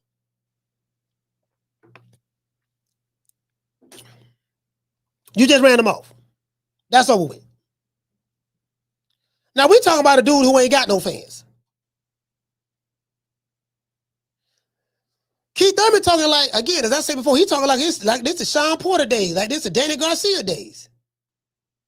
Like this, you better not duck me Sundays. He talking like that, like bro, them days over with, fam. It's over with. What you say, Miss Black Panther? She say the YNs are taking over the world. Nah, I mean, I won't say the YNs are taking over the world. I won't say that. I just say that, you got YNs in every society. You get what I'm saying? Like, they just menaces. Everybody's a menace until the real menace come down and clamp down on them. The YNs are doing what the authorities and the local governments are allowing them to do.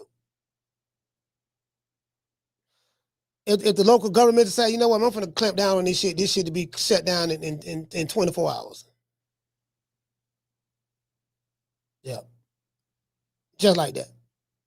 But I get what you're saying, though. You saying from a negativity standpoint, stereotype standpoint. Like, for the most part, I think, again, like I came up in the era where niggas had to fight. In today's time, they ain't talking about fighting no more. They talking about shooting this and that. They shooting over every goddamn thing. Hey, what you say, Tila? You said, yeah, that what was wrong. That was the wrong thing to say. Oh, okay. Shout out to Flex. Flex, what's going on, fam? Yeah, these motherfuckers ain't taking over nothing. These motherfuckers ain't taking over nothing. These motherfuckers don't know how to feed themselves. They don't know. They don't know how to do none of that shit.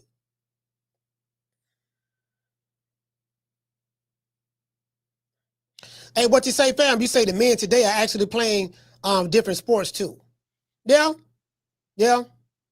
But you know what? Like combat sports like UFC, they thriving. I'm not saying that the top guys making a whole lot of money in comparison to boxing. And I say this time and time again. This is another argument we be having over here. Cause you hear people be like, okay, they don't like the UFC. And again, I don't know their business model, and that's fine. The UFC business model and the boxing business model are two different business models, right? But guess what though? I be hearing motherfuckers say, yeah, man, one sport make more money than the other. And guess what? When they say that, say, name me some fighters. Name me some fighters to support your claim. They're going to say Canelo. They're going to talk about the 1%. Remember, Stitch Duran say 1% of the boxing, 1% of fighters, generate 99% of the money in boxing. They're talking about the 1%. The 1% is not the norm. Now, the 1% of the top fighters in boxing do make more money than the 1% of the top fighters in the UFC. That's true. But once you leave that 1%, come to me with that argument then. Leave that 1% and tell me that everybody outside of the 1% is making more than them dudes. All them dudes probably down there making the same thing. True.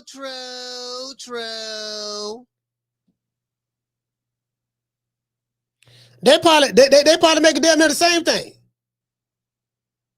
I know a whole bunch of goddamn fighters ain't making no goddamn money. The average fighter got a 9-to-5 job. And probably over there in the UFC too. That's why they call boxing what? A poor man's sport. Boxing is not a rich man's sport. Boxing is a poor man's sport. And probably over there in the UFC, they got a whole bunch of poor motherfuckers over there fighting for scraps. It's a poor man's sport. It ain't a bunch of what Mike Tyson's walking around. I say that all the time. It ain't a bunch of Canelos walking around. It ain't a bunch of Terence Crawfords walking around. It ain't a bunch of Anthony Joshua's walking around, or Tyson Fury's walking around, or a New Age walking around. It ain't a bunch of them walking around, fam. It's one of them. It's one of one. That's it. Yeah, they making all the money, and everybody else fighting for scraps. True. True. Everybody else fighting for scraps. Ain't no rich boxers outside of the upper echelon.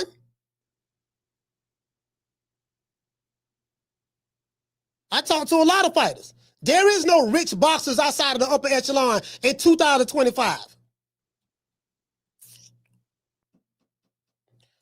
And what they say, he said most boxers do it because they love it for real. Probably that's why they don't care about fighting the best. No, I mean, a lot of boxers do it, but they love it, but that's all they know how to do. Like, mostly what you'll see on contenders, what you'll see families this year, people mostly do what they know how to do. It's what you love, but this is what you're good at doing. If you don't know how to do anything else but be a plumber, you're gonna be a plumber. If you don't know how to do anything else but be a fighter, you're gonna fight. You're gonna be a boxer. Because you don't know how to do nothing else. If you don't know how to do anything else but be an electrical engineer, that's what you're going to do. So it's all about what is it that you're good at. Do you get what I'm saying? Man, this the only thing I'm really good at. I don't know how to do nothing else. So, but this what I'm good at, and there's levels to it. There is levels. You get what I'm saying? There is levels to, because everybody ain't got a Canelo skill set. Everybody ain't got a Dimitri Bivol skill set. There's a whole lot of boxers, but how many of them can box like Usyk? How many of them can box like Canelo? How many of them can box like Crawford? How many of them can box like Tank or Boots or any of these top guys who everybody's screaming about? How many of them can box like that? You got your upper echelon fighters, you have your mid-tier fighters, and then you got your bottom feeders. Most of your fighters are bottom feeders, most of them. You got that 1%, you got that other 9% or whatever, top, upper echelon, and they but a handful of them, mid-tier fighters, and then everybody else. That's your sport. You get what I'm saying? What does he say? National Guard is showing these YNs assault. No, what happened? What happened? What you mean? What the National Guard doing? I don't watch the news. I don't watch the news, dog. You know what I mean? I ain't gonna lie. What did he say? Padley is an electrician, so we call him Sparky. She said we call him Sparky because he's an electrician. Yeah, that Sparky, man. Yeah, Padley. Listen, Padley. Shit, Padley. I told y'all, Padley. They had Padley working in Tampa. In Tampa, we got an electric company here called Teco. Teco. That's the electric company, Teco, right? Yeah, Padley working at Teco at the electric company. They gave him a call. He up there on the pole. He up there on the pole, tightening the electrical wires on the electric pole, right? He tightening the electrical wires. They gave him a call while he was up there. Yeah, hello. Hey, Padley, brother, this is Turkali Sheik. Yeah, what's up, Sheik? What's up, baby? What's going on? Listen, brother, I got something for you. I have a fight for you. This is on a 3.5 day notice. Can you make it? Well, I'm at work right now. I'm on top of a pole, almost getting electrocuted, sir. Don't worry about the pole. Don't worry about the pole. I'm going to pay you enough money to take care of you and your family for the rest of the month. For the rest of the month? Yes. Call your boss and tell him that you're going to take 3 months off. I'm going to give you 3 months worth to pay up front, okay? True. Nigga, goddamn doggone Padley had jumped off the pole, called his boss, told his boss that yeah, baby boy, look here, I got a call from the Sheik. So the Sheik told me to come holler at him in Saudi Arabia. I'm supposed to be fighting a dude named Shakur Stevenson. You know what I mean? I'm finna fight him. So I'm a last minute replacement because the jitterbug, they had a jitterbug, but he had them backed out. His mama went to holler about she got poison, her son got poison and all that there. You know what I mean? So she got the chicken legs. So she would holler about she got poison and she got up out of there. You get what I'm saying? Yeah, nigga, Padley had went over there on a 3.5 day notice. Bro, listen, proof of what I'm saying. These fighters ain't getting paid like that. We just saw a fighter from Germany by the name of Lima Bean get paid 2 Philly cheesesteak sandwiches as payment to fight Jerron Boots in Philly. So don't tell me, oh yeah, man, boxing, the fighters make a lot of money. No, they don't. The upper echelon make the money. The mid-tier fighters, they do all right. But everybody else, they struggling, fam. Ask Pally, do boxers make a lot of money? Ask Pally. Ask Johnny Rice. Johnny Rice, caller, hold on. Johnny Rice is working security right now in Las Vegas. He is an unarmed security guard. My dog, 6-figure Johnny. You dig? Well, you know, I guess I gotta be like everybody else and saying Al Heyman. He can't even get a gun. He is an unarmed security guard in Las Vegas. Got to protect these white folks' money in Vegas. He ain't even got no pistol. He a boxer, right? Wasn't he a boxer? Oh, okay. I'll call him. What's your name? You call him from? Hey, what up, Coach? It's Coach Ed from ATL. Coach Ed, talk to me. Hold on, brother. The sparring partner that Devin Haney got, they're the right sparring partners, man. Just like you and I know, both your sparring partners are very important, man. Yeah. You don't need somebody in there that beat the brakes off play every day, because that's going, first of all, it's going to kill your confidence. It's going to put the fight in jeopardy because you can get hurt, during sparring. You need somebody that's going to come in, do the job, that's going to give you some good work, give you some good look, and not try to tear your head off at the same time. Yeah. Then you don't want the sparring too easy, so it's a balancing act. You know what I'm saying? Where you got to get the right guys in there. You don't want no moles in your camp, some guys that sitting in to deliberately hurt you, because they do that in boxing too. Yeah. They go in there and fight this guy, go in there and see if you can touch him up a little bit, soften him up a little bit for me. And that way, when I get to him, it's going to make it much easier. The same thing that happened to Ryan Garcia, that boy from, I think that one dude in there broke the dude, basically messed up Ryan Garcia real. Sparring. But there was so much money on the table, they couldn't cancel the fight, so they had to go through with it. You take Speedy Rashida Ellis, for instance. He's a career sparring partner, man. I'm gonna tell you why. This dude, man, who's there? They offered the man, I think right at $500,000, $700,000. He turned it down, said it wasn't enough. Now, guess what this fool doing? Fighting Team Comeback League, $2,000 a week. No. $1,500 a week. Yeah, man. That's what I'm saying. It don't make no sense, man. So you're going to turn that down. Then you're going to go to Team Combat League and fight. See, these dudes, they be pricing themselves out. I'm telling you, man. He said he fight Team Comeback League $1,500 a week. Fight. What is it?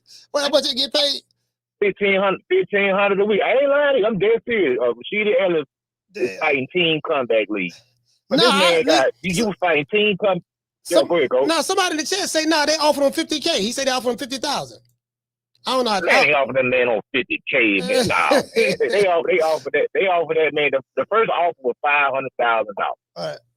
They turned it down because even Lehman got more than that. Lehman got like $250,000, $300,000. They offered $500,000. Man, Lima Bean got paid 2 Philly cheesesteaks. We saw what he got paid.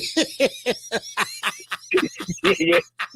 Hey, he got 2 Philly cheesesteaks and a side of ranch, blue cheese and some ranch.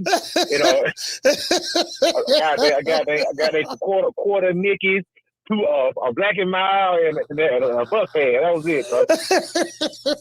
Nigga, you got to catch the bus back to Germany. Wait a minute, man. How am I going to catch the bus? I got to go across the ocean to get there. No, listen. That you got to figure that out on your own. Here go a bus ticket, though. The bus got to go across the ocean. Got to go across the Atlantic to get the. He got to go across the Atlantic to get the. They can't leave with 2 Philly cheesesteaks and a bus pass. Facts. Like I said, a lot of these guys, they got to seize the moment, man. Like, even though, if I'm fighting Team Combat League, I get a call say, hey, man, I got your $500,000 signing the dotted line. Yeah. But you win, lose, or draw, I'm back in the mix. If I look good, I'm still going to get another call. Not the Team Combat League, man, you ain't getting nothing. Yeah. And you going in there fighting 1 round, you get paid $1,500 a week, and that money sometimes they be late on that. Cause my homeboy fight on the 10 come back league. You say sometimes they be getting shaky with the money. You waiting on your check. You know the check ain't cleared and all this stuff, man. I said, man, ain't nowhere in the world. I mean, if I'm Rashidi Ellis, he ain't no big name anyway. And somebody offer you around my $600,000-700,000, you ain't gonna take it. Cause you got to be a sparring partner to get paid. He rather be Canelo's sparring partner, taking $1,500-2,000 a week, than to go in there and make $700,000. And could possibly win if you go in there and put his best foot forward. He beat the guy. Now he the man. Mm-hmm. So a lot of these guys, they don't be believing in themselves. You know, like James Tongue went over there. Look, I know I'm gonna beat the Joker. I go ahead and take that little small check, go over there and knock this dude out, and then keep it moving. A lot of these jokers be like, man, I know I'm gonna get beat, so at least I want to get paid. That's what it is, coach. Yeah. They know they gonna get beat. They want to get paid because they know what time it is, man. Sparring is very, very important, man. So you think what you think about Debo Dev? He got Troy Isley in there, and he got Kevin Newman. So what do you think about that? You think that's? I like that because them good sparring partners. For the fact is, I think they're trying to get ready for the power. That's why they brought in some bigger guys. You know, they figure, okay, these guys fighting at super middleweight, that could probably emulate power that Norman's bringing by fighting the bigger guys. And Newman, he's not a bad fighter. I was one of Roy Jones' guys. You know, he decent. It's some good work. You know, for he's ready for a professional fight. Yeah. Got two pretty decent pros in there. Some good work. Both of them fight middleweight. One of them fight super middleweight. And wasn't Troy fight get, man? So Troy was in the Olympics too, right? Wasn't it in 2020 Olympics tryouts or something like that? Troy Isley. I think it was. That's good spar. Like you don't need, but you gotta have somebody that's on your team. You don't need nobody in there trying to make no name off of you, know, all the sparring stories, trying to knock your block off. You know, at the end of the day, if I get hurt, you gonna mess my payday up, man. You know what I'm saying? And then you know how the payday is, man. You get hurt in sparring, and then the fight just disappears. It never happens. Never happened. I think that's what's gonna happen with Keith. Like Keith Thurman and Fondor. I don't think that fight gonna happen, man. You know, that was a goddamn bullcrap story. Hey, Coach Eddie, check this out. So you know you got a lot of fighters come to your gym and stuff like that. I was saying, am I spot on in my analysis when I talk about the fighters and the pay and all that stuff there about the upper echelon getting the money and you know you got the mid-tier fighters, but most of your fighters are you know fighters ain't getting paid like that. These motherfuckers living scuffling, bro. They got 9-to-5 jobs. You know, all kind of shit. You know, ain't no money. They when I hear people talk about money in boxing, I'm like, man, shit, who getting it? Talking about the fighters. What say you about that? You spot on, coach. That's why I was telling that fool shit. He was turning down $500,000. That fool ain't gonna never get offered $100,000 to fight nobody. So I'm like, why would you turn that type of money down? And then they came back and offered the man a little bit more, like $700,000. Heard that down. Somebody won $1 million. But you know what? He didn't get no fight. The lineman thing stuck up. Just jumped there, probably got him, you know, 150, 200,000, two for the teeth. They kept it moving, man. Yeah. I think everybody looking at that turkey money, and they say, man, we're going to get some of this turkey money. Shit, like everybody ain't going to get it, bro. Sometimes you're going to be fighting. You're going to be a sparring partner. Guys that make their living being sparring partners, man. Unfortunately, that's Rashidi Ellis. Right now, he took that one loss to I think Roman Vila, and after that Joker been on the shelf ever since. Yeah, so he's back on the chip circuit, man. All right, but let's shout out to Coach Eddie, man. ATL stand up, salute, brother. Yeah, Speedy Rashidi. Hey, you know what? Hey, see, this what be getting you too. When they be giving these fighters these old sporty, slick names, Speedy Rashidi. You know, because I ain't gonna lie, when I heard of Speedy Rashidi Ellis, I thought about Speed and you know, because his name's Speed. I said, Speed, who the fuck this is? I heard him on. He was on that with Golden Boy. And you know, they were hyping him up, Speedy Rashidi. Yeah, he sparred with Canelo and this and that. And that was one of the slick black fighters that Canelo used to spar with to get him ready for fights and all that stuff there. And that's when Coach Eddie used to say, yeah, man, he's stealing all of our moves. Canelo taking all of the black fighters' moves and sparring. Because Canelo got a roster full of fighters, you know, black fighters and stuff like that. Now, I don't know how much I know some fighters who was trash who Canelo had over there in training camp. It was this one fighter that he got knocked out on Pro Box not too long ago. Probably a little while ago. It was a little while ago. What's his name? Jay Sean. I think his name Jay Sean. What's my main man from Northern California? Brought him over here. G Funky. Yeah, I think it was a fighter that G Funky was working with. A black fighter. He wasn't a slick black fighter, but Jay Sean had brought him over here. You know, and I had no interview with Jay Sean. I was like, okay, cool. You know, he was tall. You know, he tall. Jay Sean is a tall guy, and you know, stuff like that. But he mediocre, dog. You know, and this ain't no shade. This ain't no shade. And I like the kid, but he ain't. You know, he ain't it. You know, he's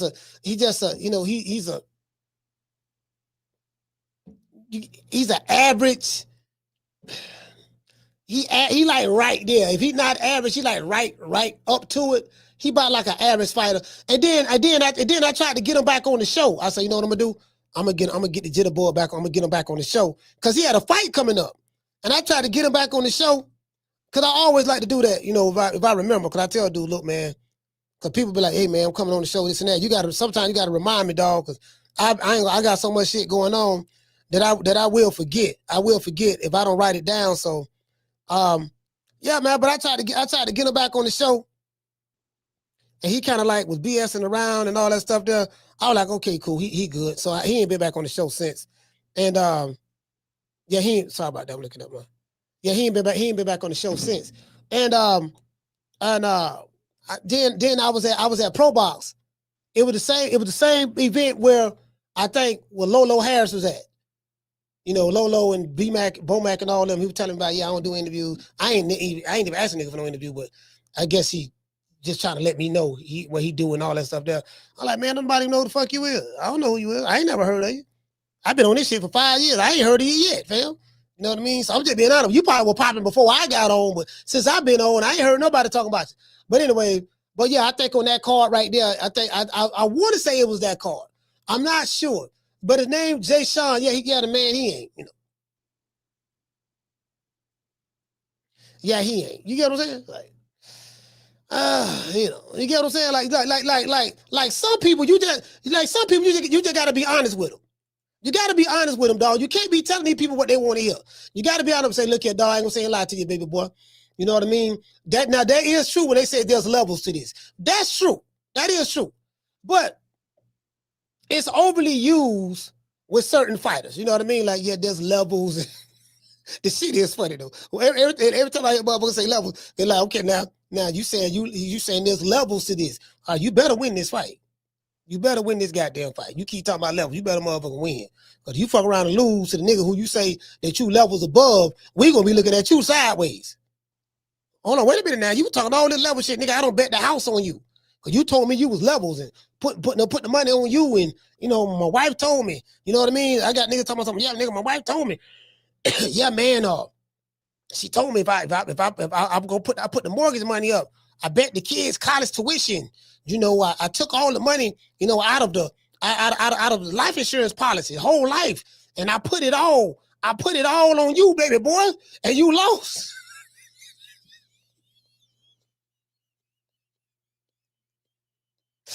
You lost. You told me it was levels. You told me it was levels to this. Lock you in. You were sure locked to win the fight. You were sure locked to win the fight. Nigga, I don't bet it. I don't took all the money out the whole life insurance policy. I don't took all the money out for the kids' college tuition. You know what I mean? Me and my old lady, we had retirement money saved up. You get what I'm saying? You know, I had some money set aside for my grandchildren. You know, I took all that and put it on you. And then we talk about that level shit. Hey, Jamie, you can't make this up. Jamie, you can't make this up, fam. They go to talk, bro. When they go to talk about that, when they go to talk about the levels, I'm like, oh man. See, that's the thing, though. If you're going to talk about levels, if you're going to talk about it, if you're going to talk about levels, at least really be that. Hey, Tila, and what you say? She said, it's funny when you hear from Devin. Hey, Devin did say that. He said there's levels to this. There's levels. You know what I mean? B. Norman, he's good, but who did he beat? Who is he beat? Who is he beat? He ain't beat nobody. You know what I mean? And there's levels to this. I'm going to show him his levels. And you get what I'm saying? Debo, and that's why we call him Debo Dev. You have to embrace your inner Debo. You get what I'm saying, Tila? You have to embrace your inner Debo. Everybody should have a little Debo in them. You get what I'm saying? Well, everybody don't, but you know.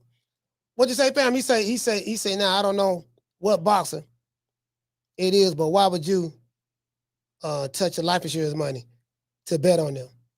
Nah, hey man, nah, man. You know what you say? You say, I don't care. Oh, you don't care? Oh yeah.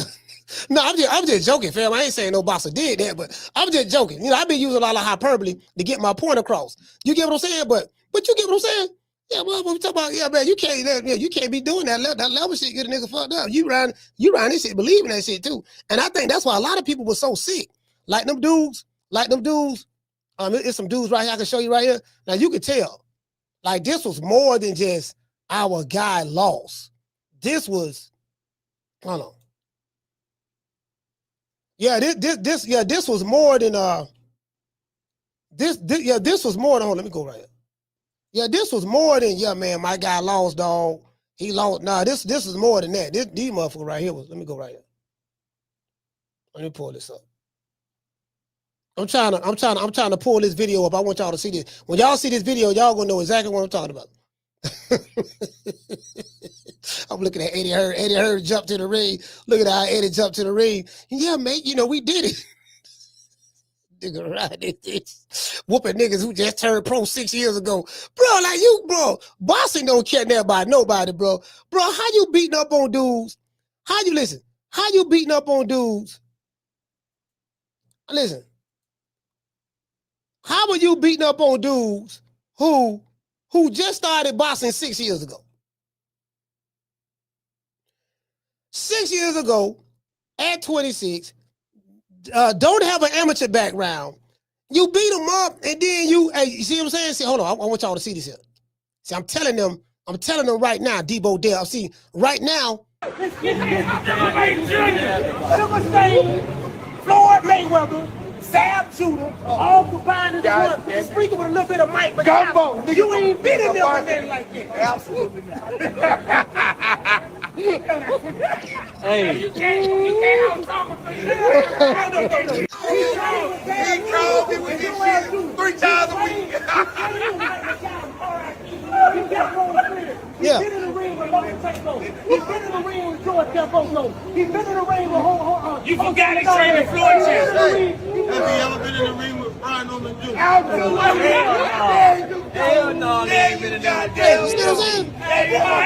See, Brian Norman Sr., Coach Kenny, and Bernard Hackett, see, they were laughing and kicking. See, they were laughing and kicking. That's what they were doing. I'm telling them, I'm trying to let them know, look, man, look, check this out. Nigga, Debo ain't playing. Y'all see how Troy Isley looking? See that look on Troy Isley's face? They called him the Terminator, the Troyminator. You got Megatron. We got Megatron right here. Megatron, Debo Dev in there with Megatron, and he in there with yeah, you know what? He right. This is Roy Jones' fighter. I don't know if Roy Jones still training him, but I ain't gonna lie, Roy fighters ain't that good. I don't see quite a few. I don't see some of Roy fighters over there at Pro Box. They stay get their ass whooped over there. True. Hey, listen. Hey, Miss Black Panther, I don't seen a couple of Roy. Bro, I'm telling you, I've been at Pro Box in Plant City. Man, I'm like, man, every time I turn, God damn, they take a turn whooping Roy Jones fighters there. Roy come in there. I say, damn, boy. Roy, man, God damn. And I rock with Roy, but I'm like, man, yeah, but you see that there, Debo Dev, I'm like, you get what I'm saying? Like, I wonder what the game plan gonna be. It has to be they step into him. You get what I'm saying? It'd have to be, yeah, we finna go step.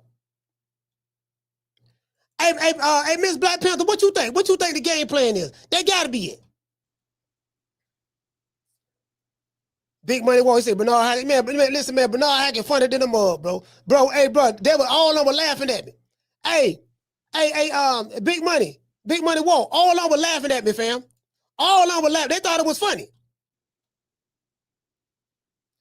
They thought it was funny. I'm saying, yeah, the man don't trade with Mike McCallum, R.I.P., Floyd Mayweather, Money May, Shane, Sugar Shane, Zab Judah, and then Brian Number say Gumbo, niggas say Gumbo. And somebody in the chat did say something about the tools. All Devin got to do is just be Devin. He got plenty of tools he can use. I like plenty of tools, huh?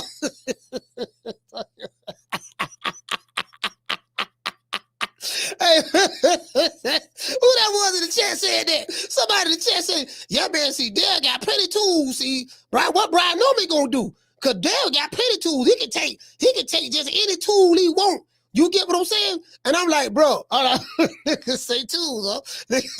Hey, you did? Now, I am the #1 contender. I'm tired of James the Poodle, Grim Reaper, whatever you want to call himself, ducking me.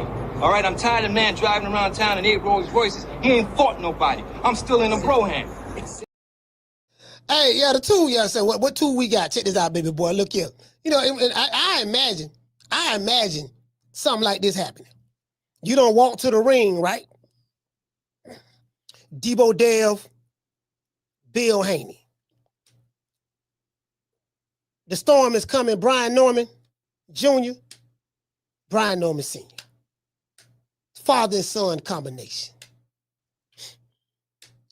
Debo walk in there. He come to the ring with a toolbox. Hey, hold on, Bill. Check this out, Bill. I'm finna give you some game. We seen Terence Crawford walk to the ring. Desperado outfit, costume. He came in there as a Mexican hitman, and he had his weapon of choice inside of his guitar case with the weapons etched on outside of the guitar. Desperado, hitman, right? What Bill Haney need to do, since you're already telling everybody that, your son got a lot of tools in the toolbox, a lot of tools in the warehouse, come to the ring with a toolbox in your hand. Devin Haney is walking to the ring with a toolbox. It don't have to be a real toolbox, just a makeshift toolbox. And you get a makeshift toolbox, you walk to the ring with it as a sign that I got so many tools in my box that I'm going to use and display on Brian Norman tonight. He can do that. Just, just go ahead and come to the ring with a toolbox. He might as well, listen, come to the ring with a toolbox. It's symbolic. You get what I'm saying? Shit, hey, shout out to Cook with Sir Senior. He say, facts, toolbox gonna hype the fight.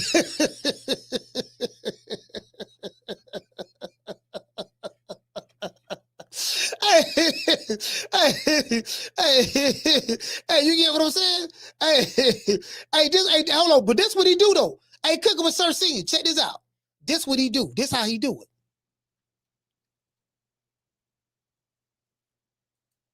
See, I'm finna give him some more game right here. Bill don't be listening though. They don't be listening. That's the problem. They don't be listening. They don't be listening, dog. Let's see, man. Getting these niggas game. Here you go right here. If I'm Debo Dev, this is what I do. Hold on. I'm pulling up the picture right now. If I'm Debo Dev, this is what I do. Hold on.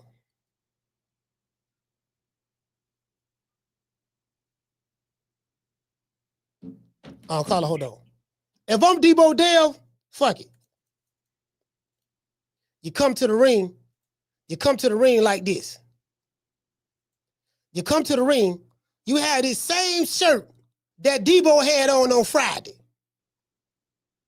And you have a toolbox in your hand. Debo walking to the ring with a toolbox in his hand. There's many tools that Debo Dev can use to whoop Brian Norman.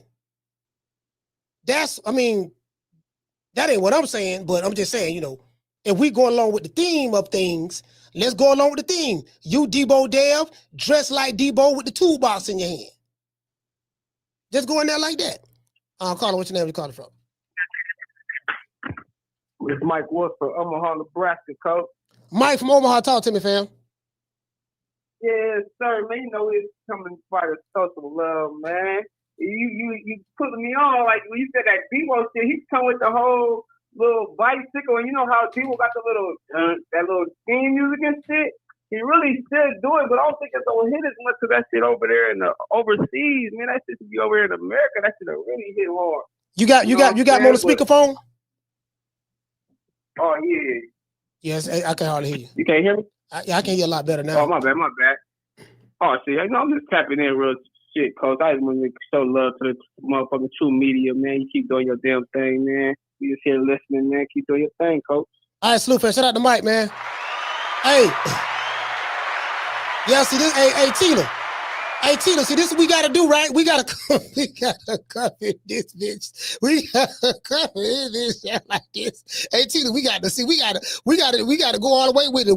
If you gonna be Debo Dev, you gotta just go all out. Cause we gonna mix the Debo, and then we gonna take Debo, and then we gonna take the toolbox. And the toolbox represent the tools, all the tools that we got to whoop a nigga ass. And then the Debo, the outfit represents we coming to take your shit. We coming to take your shit with the tools that we have in our toolbox. And we got a lot of tools. Let's see, we got a 3/4 screw in here. Let's see, we got some nails in here. We got a hammer. We got a mallet. Let's see, we got a Phillips screwdriver, a flathead screwdriver. We got a drill bit. Then we got an electric drill. You get what I'm saying? We got a monkey wrench, some grip pliers, vice grips. You get what I'm saying? We got a whole like however you want it, we can get it to you. You get what I'm saying? We don't train with, and then what we do, if I'm Devin, the press conference gotta be, look here, man. Again, there's levels to this. I don't, I got a Rolodex of Hall of Famers that I can call to get knowledge and wisdom from. And when I pull my phone out, a lot of you jitterbugs don't know what a Rolodex is, so that's for y'all time. But my Rolodex, I can pull my Rolodex out, and then I can show like, okay, I can call this Hall of Famer, I can call that Hall of Famer. These are Hall of Famers that I trained with. You don't think that I've learned some moves from them? You don't think, what are you going to do? What are you going to do? Like what Brian Norman is going to do when Dev combine, what I was trying to tell Senior, when Dev combines what he learned from Sugar Shane Moses. Now, he ain't did that yet. We ain't seen the Sugar Shane style. But I'm like, okay, what if he mixes, combines, and put it this way. It's like Goku, Vegeta, Black Frieza, and Piccolo. Talking about the Ultra, you got like an Ultra Instinct version of Piccolo, right? And Piccolo.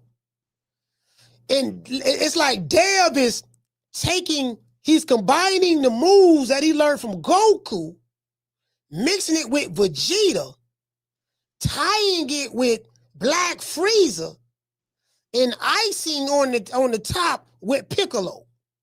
So I'm like, what are you gonna do when Debo Dev mixes all of those styles together at one time and hits you with the Kamehameha? True.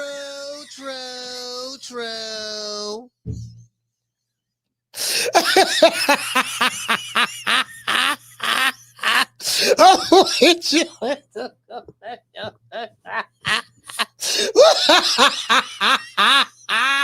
Hey, what's he gonna do?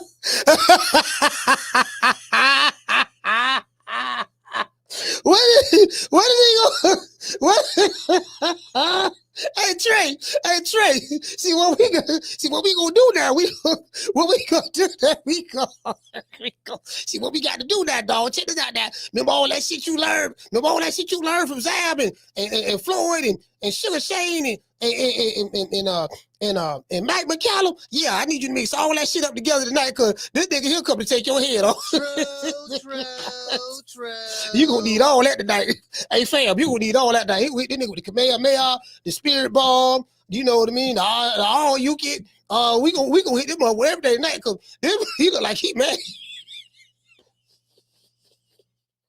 He look like he mad. He look like he mad, dog. We gonna hit him up with something. We gonna have to do the fusion technique. Don't on Dragon Ball Z. Don't on Dragon Ball Z. They got a fusion technique where Goku and Vegeta, they do some shit like this here where they touch their fingers together and then they turn into Gogito. They turn into the Gogito or something. Yeah, we gotta do the fusion technique, all that shit tonight. The Spirit Bomb and then the Kamehameha. We gotta hit him up with shit tonight, dog. I'm trying to tell you, dog. Tonight we gonna need all that shit. True, we gonna need all that shit. This nigga, this motherfucker, this man ain't smiling. This man ain't, he looking up, this man ain't smiling, dog. Like, I don't know, listen, man, I don't know what my dad been saying online, but yeah, man, yeah, you know, I mean, there's levels to this. And I'm like, motherfucker, you're gonna need all them levels. We're gonna need every last one of them levels, bro. Every last one of them. We're gonna need every level, every tool in the toolbox. Now, the good thing is, though, hey, he said, give him some Ginsu beans. So, yeah, we gotta give him some Ginsu beans. We gotta give him the sensu beans. Yeah, we gotta give him some sensu bean soup. Yeah, you got power up. You tired? You tired right now, dog? Don't worry about it. Take this sensu bean right. Bam. You're gonna eat the bean. Next thing you know, he done perked up. He got a lot of energy again. Then Brian Norman gonna be tired. He gonna be like, God damn, Dad, I'm fighting this nigga, man. I'm getting the best of him a little bit, but then he got a whole lot of energy. I don't know where he got it from. Dad, like where he getting all this new energy from? And don't worry about it, son. Don't worry about it. What we got to do, we got to dig deep. We train for this. Yeah, we trained, Dad, but he got all this energy. Where it coming from? So, you know, I don't know if they tested for Ginsu beans. So we gonna have to make sure. We got to make sure, goddamn it, that Devin ain't eating nothing in between rounds. True. And we got to make sure of that. Motherfucker try to hit, you know what I mean? Motherfucker try to hit you with the Kamehameha. Like, man, this motherfucker did the fusion technique. He don't pull it. Motherfucker don't power it up. Yeah. Don't power. Then he got doggone Troy. He got Troy. You know, he don't train with Troy. You know how big and strong Troy is, Troy Isley. And then you get what I'm saying, dog. Hey, listen, shout out to Mr. AGR. Hey, okay. He gifted 5 people memberships, man. Salute to you, fam. Let's give him a round of applause. Yeah.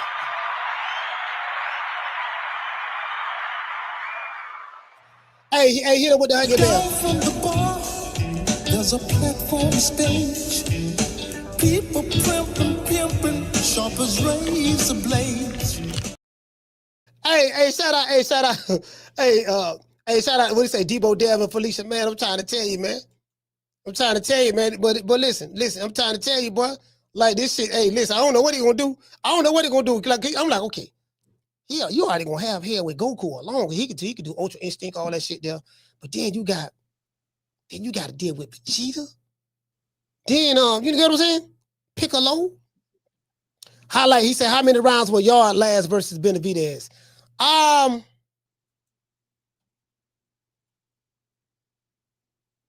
think that's gonna be late. I think that's gonna be late. If it's a stoppage, I think it's gonna be like 10, 11. You know what I mean? Because Yard gasses out. He got all the muscles. He gonna gas out after 6. After 6, he gonna gas out.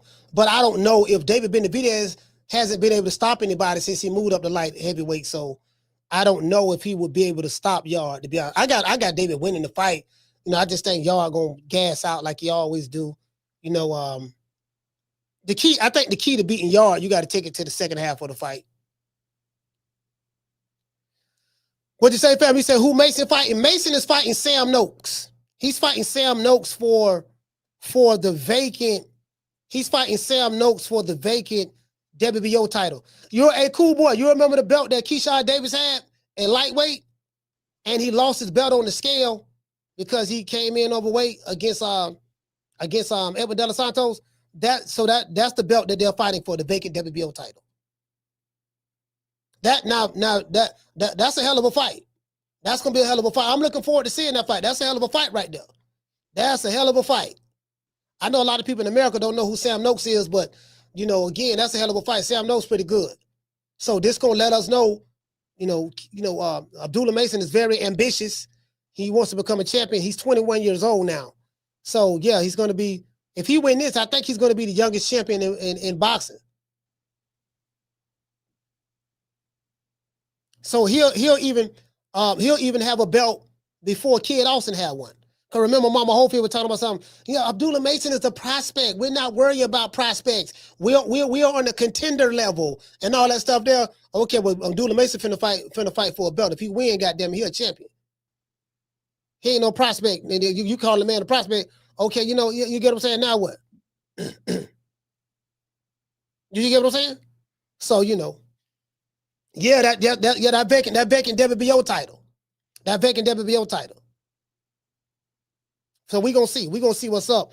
I kind of wish, I do wish that fight was over here. I do wish Devin Haney and Abdullah Mason, the Devin Haney fight was over here. I mean, the Brian Norman and Devin Haney fight, I wish that fight was over here because, I just think that the twistity, like it's so much twistity that we can get from it being here and really hyping it up and giving it its just due from a promotional standpoint. And that fight right there, bro, I'm really, really anxious for that fight. I'm really anxious for that fight. Because I got a feeling that fight ain't going 12 rounds. I honestly believe the Norman Haney fight, I honestly believe that fight ain't going 12. I honestly believe that. I don't thought about this fight from many different angles. I say this fight, it's too much animosity there. It's too much animosity there. It's too much was said, it's too much was done. It's too much, it's just too much. I don't think that fight going 12. That ain't gonna be no 12-round fight.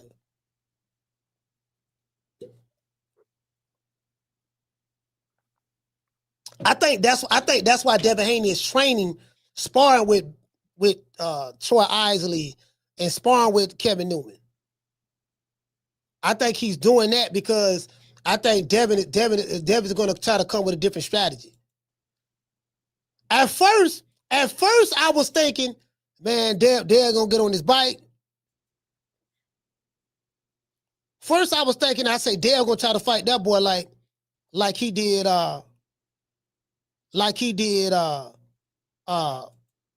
Jose Ramirez. That's what I was thinking at first. But then I realized, I said, you know what? He ain't gonna win no fight like that. Not in Saudi Arabia. If he try to fight Brian Norman the way he fought Jose Ramirez, that's a sure way to lose. You're fighting the champion. You got to take the fight to the champion. You got to beat the champion. And if you calling yourself Debo Dev, you got to display Debo-like characteristics in the ring. Do you get what I'm saying? There's a whole lot that come with that name, Debo Dev. If you call yourself Debo, you have to fight. You got to do the boxing version, of course. But you got to be a stepper. You got to step. You got to do what Crawford did. Meaning take the fight to the champion. You got to do that. You're not going to be able to finesse your way out of this one. This right here, I'm telling you, bro. So I'm thinking, you know what? He beefed up a little bit. I mean, beefing up, doing his thing. He's in there fighting with bigger fighters to get used to whatever physicality that he think he may face. Because if he going on the inside, because I don't know, is Devin going to try to tie him up when he get on the inside? Because Devin like to dip his head out to the right and then reach out and tie a guy up. Did you get what I'm saying? So is he going to be looking to doing a lot of that tying and try to muscle him on the inside, letting the referee break the fight up and having him reset again and reset and reset and reset? And so that might be a good strategy. That might be a strategy for Devin as well. But I'm like, nah, if you Debo, you got to be sleeping shit. You got to go in there and take it. You got to go in there and take it to him. So I'm anxious to see that, though. Well, let's give everybody a round of applause.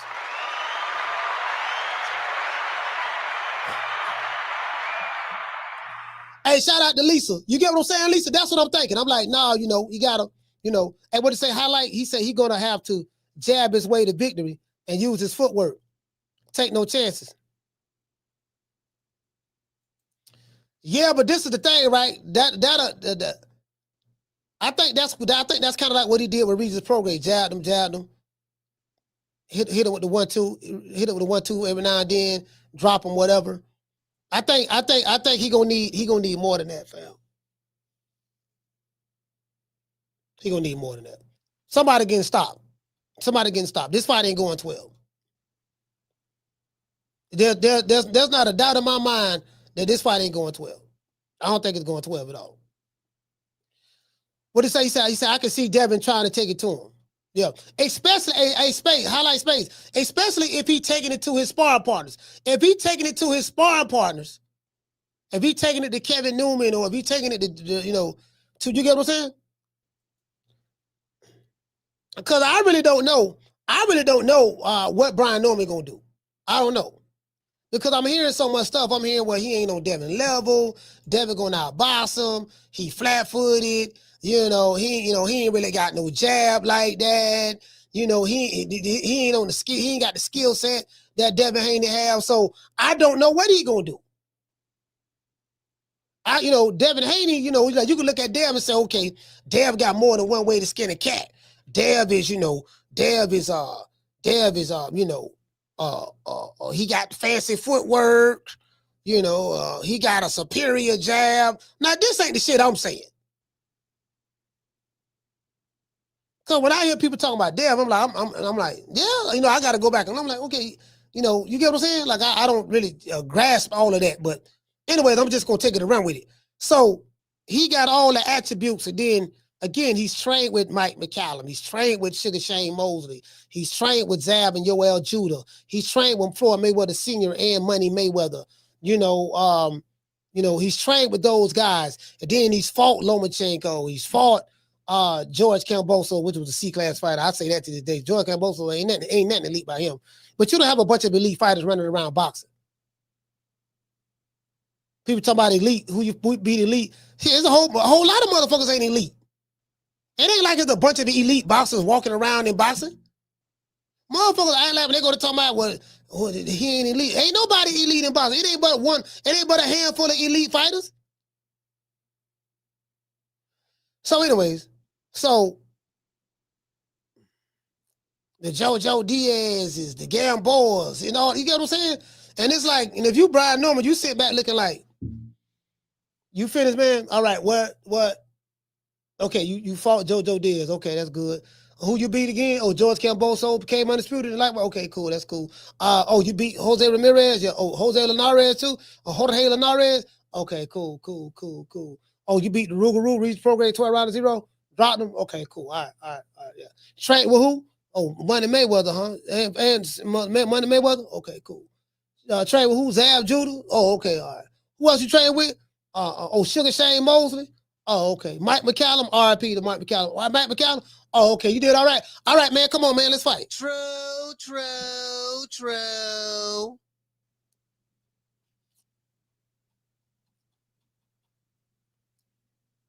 Because if you Brian Norman, that's all you could do. That's all you could do if you Brian Norman. Okay, he trained with Yoel Judah. Check. Trained with Mike McCallum. Check. Trained with Sugar Shane Mosley. Check. He trained with Money Mayweather. Check. He fought Lomachenko. Check. He fought JoJo Diaz. Check. He fought Jorge Linares. Check. He fought all the guys he beat. He fought JoJo Diaz. Check. He fought Jose Ramirez. Check.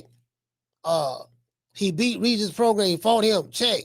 All right. So all these names he beat, he fought, and then the names Hall of Famers he trained with, well, shit, I don't stand a snowball chance in hell. True.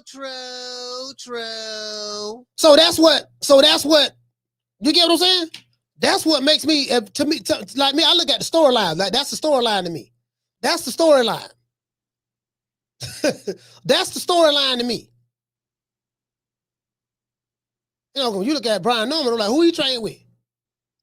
And that man ain't got no trainer that Devin got. Devin got the best training money can buy. He's with the snack program. He's with, he's in these hyperbolic time chambers, and that can rejuvenate his body, and he got stuff that he can put on his body to get the blood circulating through the body. And you get what I'm saying? Like, Bill and them ain't spending no expense. You get what I'm saying? But the ring walk most definitely has to be the Debo shirt, the button-up Debo shirt with Debo music playing in the background, and he has to have a makeshift toolbox in his hands walking to the ring. Let's give Debo Dev and Brian Newman a round of applause.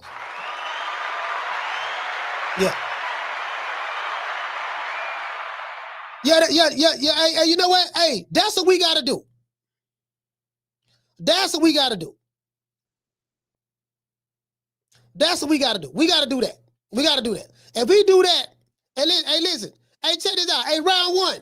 If he do that right there, we're going to be cracking.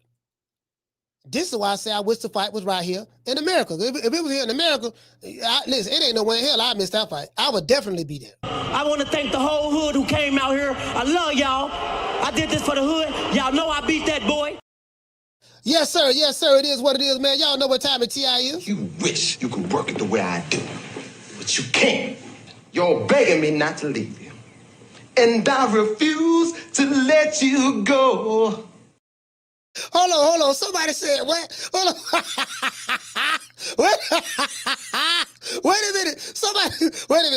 Somebody said something about, wait a minute, what he said? What he said?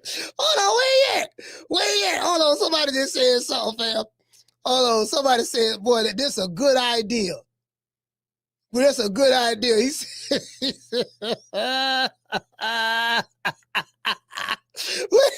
let me pull this shit up. Hey, wait a minute. Here it go right here. Hold on, damn, where is that? Oh, here you go right here. Hey, just so sick. What he say? He said Brian Norman need to walk out with he said with a brick to Ice Cube. Today was a good day music. Hey, bro, that's a good idea. B. Norman, if Debo Dev walk out in an entire Debo attire with the toolbox, right? That's a good idea. Brian Norman need to walk out with a brick. That's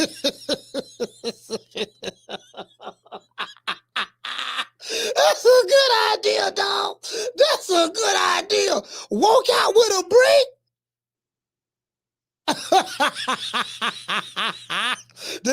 The brick is symbolic for what I hit Debo with, what Craig hit Debo with, to knock him out in Friday. This fight ain't going 12. I can damn near guarantee you that. Shout it. I can hear beating over Junior right now. Check this out, shout it. Shout it. I don't care what he do, who he got training with him. This shit ain't going 12. Somebody get knocked out.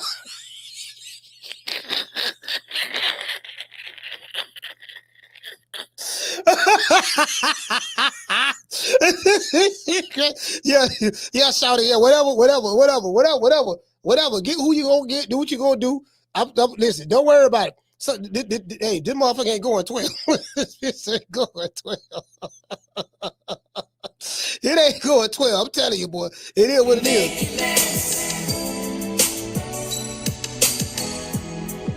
Make it last forever. Don't let I love you.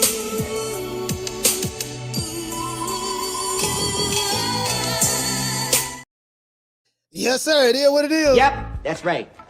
I'm running things. Cream corn. That's why they call me that. Smooth. I got more measure for your pleasure. Stick with me, baby. I'll have you farting through silk. And let a nigga mess with me. I'll jump on him. All 93 pounds of pure dynamite. Oh!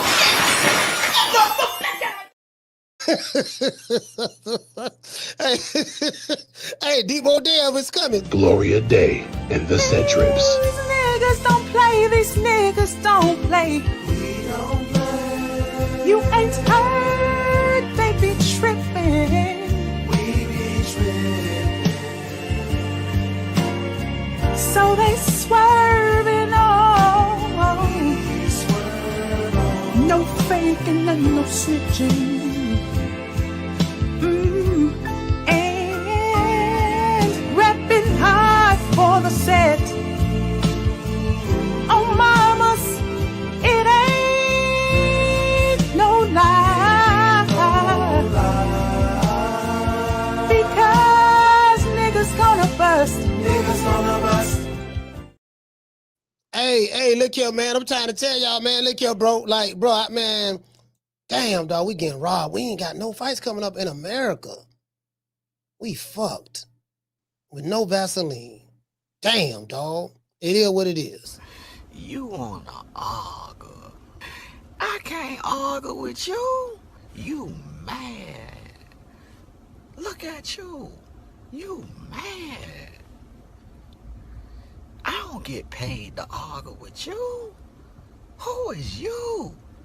You ain't nobody.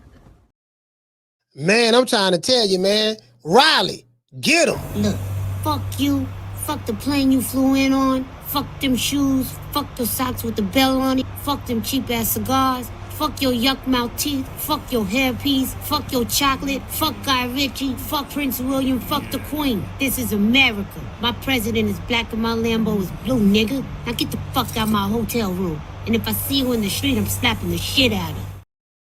I'm imagining the face-off being like this. Get out my face. Don't need nothing you got no more. Don't need no hair's been messing up my corner. And you better get that bad look off your face before I knock it off.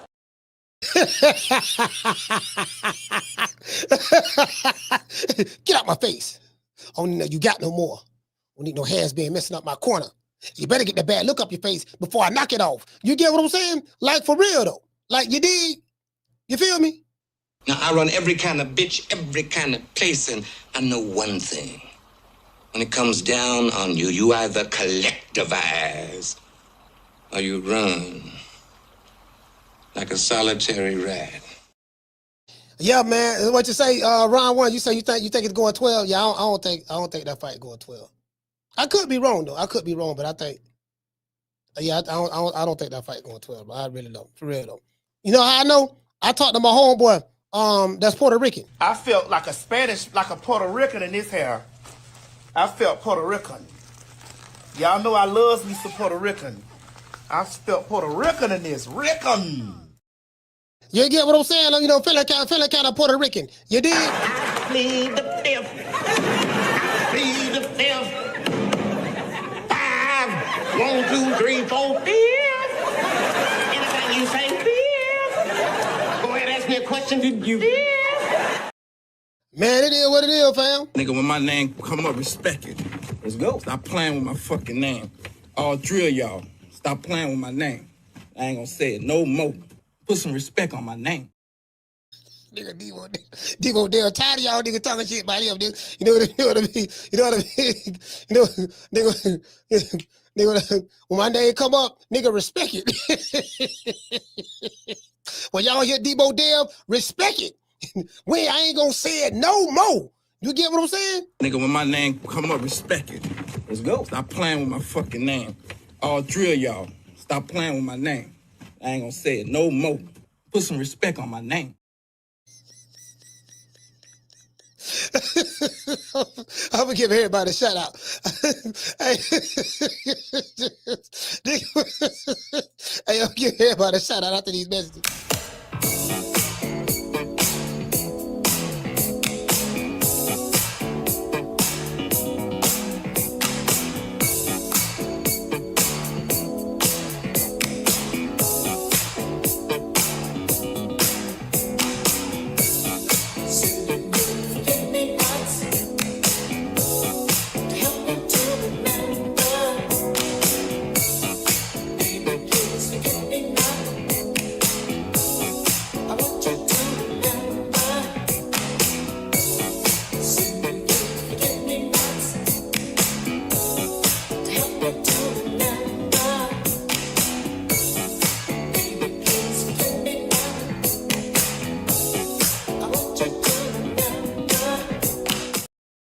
Hey, man, shout out to Mr. AGR, man. Mr. AGR been representing, man. He really been gifting a lot of people membership. Shout out to that brother right there, man.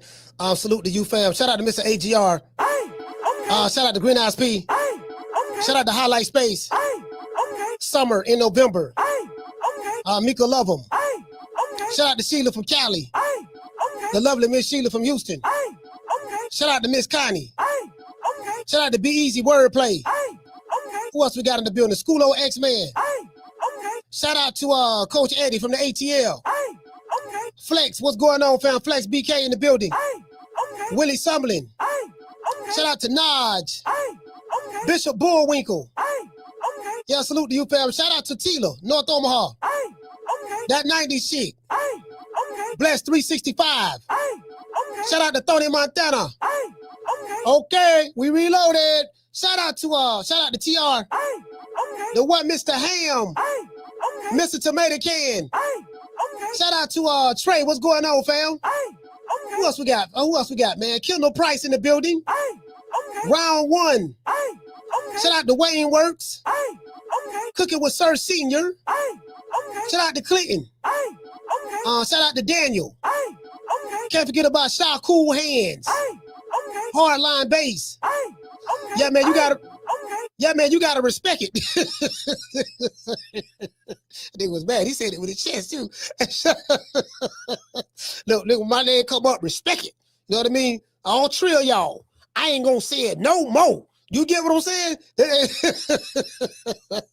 And that's how I tell your mama used to tell you, right?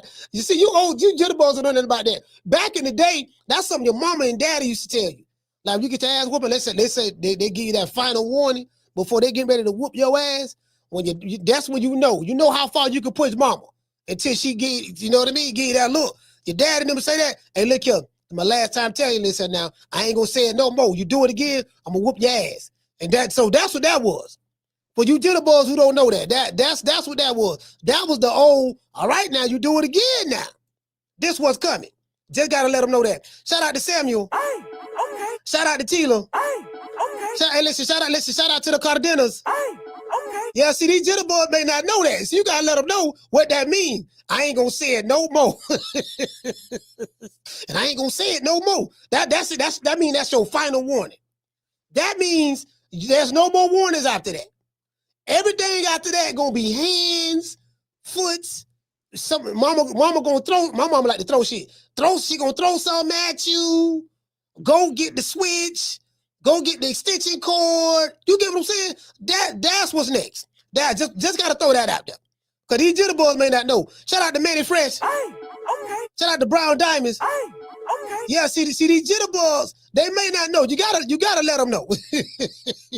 See, that shit was child abuse back then. That shit was child abuse. You had to know how to duck and, bob and weave, and you gotta do a little bit of running sometime, and gotta know how to hide, and you get what I'm saying? You got to know how to act as well, because sometimes you get your ass whooped and you just be crying like somebody killing you. A lot of times you do be getting damn near killed though, but you gotta cry like, because you hoping that, damn it, hopefully she feels sorry enough for me that she realized she killing me, or my daddy, he realized he was, because I was terrified to get whooped by daddy, bro, because my dad a big dude. My dad was like 6'1", no, about 6 feet tall, about 240, and he was a big dude, so he can grab me by one hand. He'll grab both of my wrists with one hand. Grab both of my wrists with one hand, and he'll hold me up like this here, and then he'll go to hit me with the belt. You get what I'm saying? And the nigga was strong, so I was like, man, god damn. True. I can probably, I prefer to deal with mama when it comes to the whooping. I can prefer to deal with mama. You know what I mean? Even mama don't play neither. Mama don't play. But I prefer to deal with mama because I can, you get what I'm saying? You get what I'm saying? I can work with her a little bit. But man, daddy, man, it's a wrap, boy. You can forget it, man. I catch you guys on the next one. You know my motto, don't be there. Peace. Life for real. These jitterbugs don't know. Man, I'm out of here, bro. Let's go. Man, I'm out of here, bro. Let's go.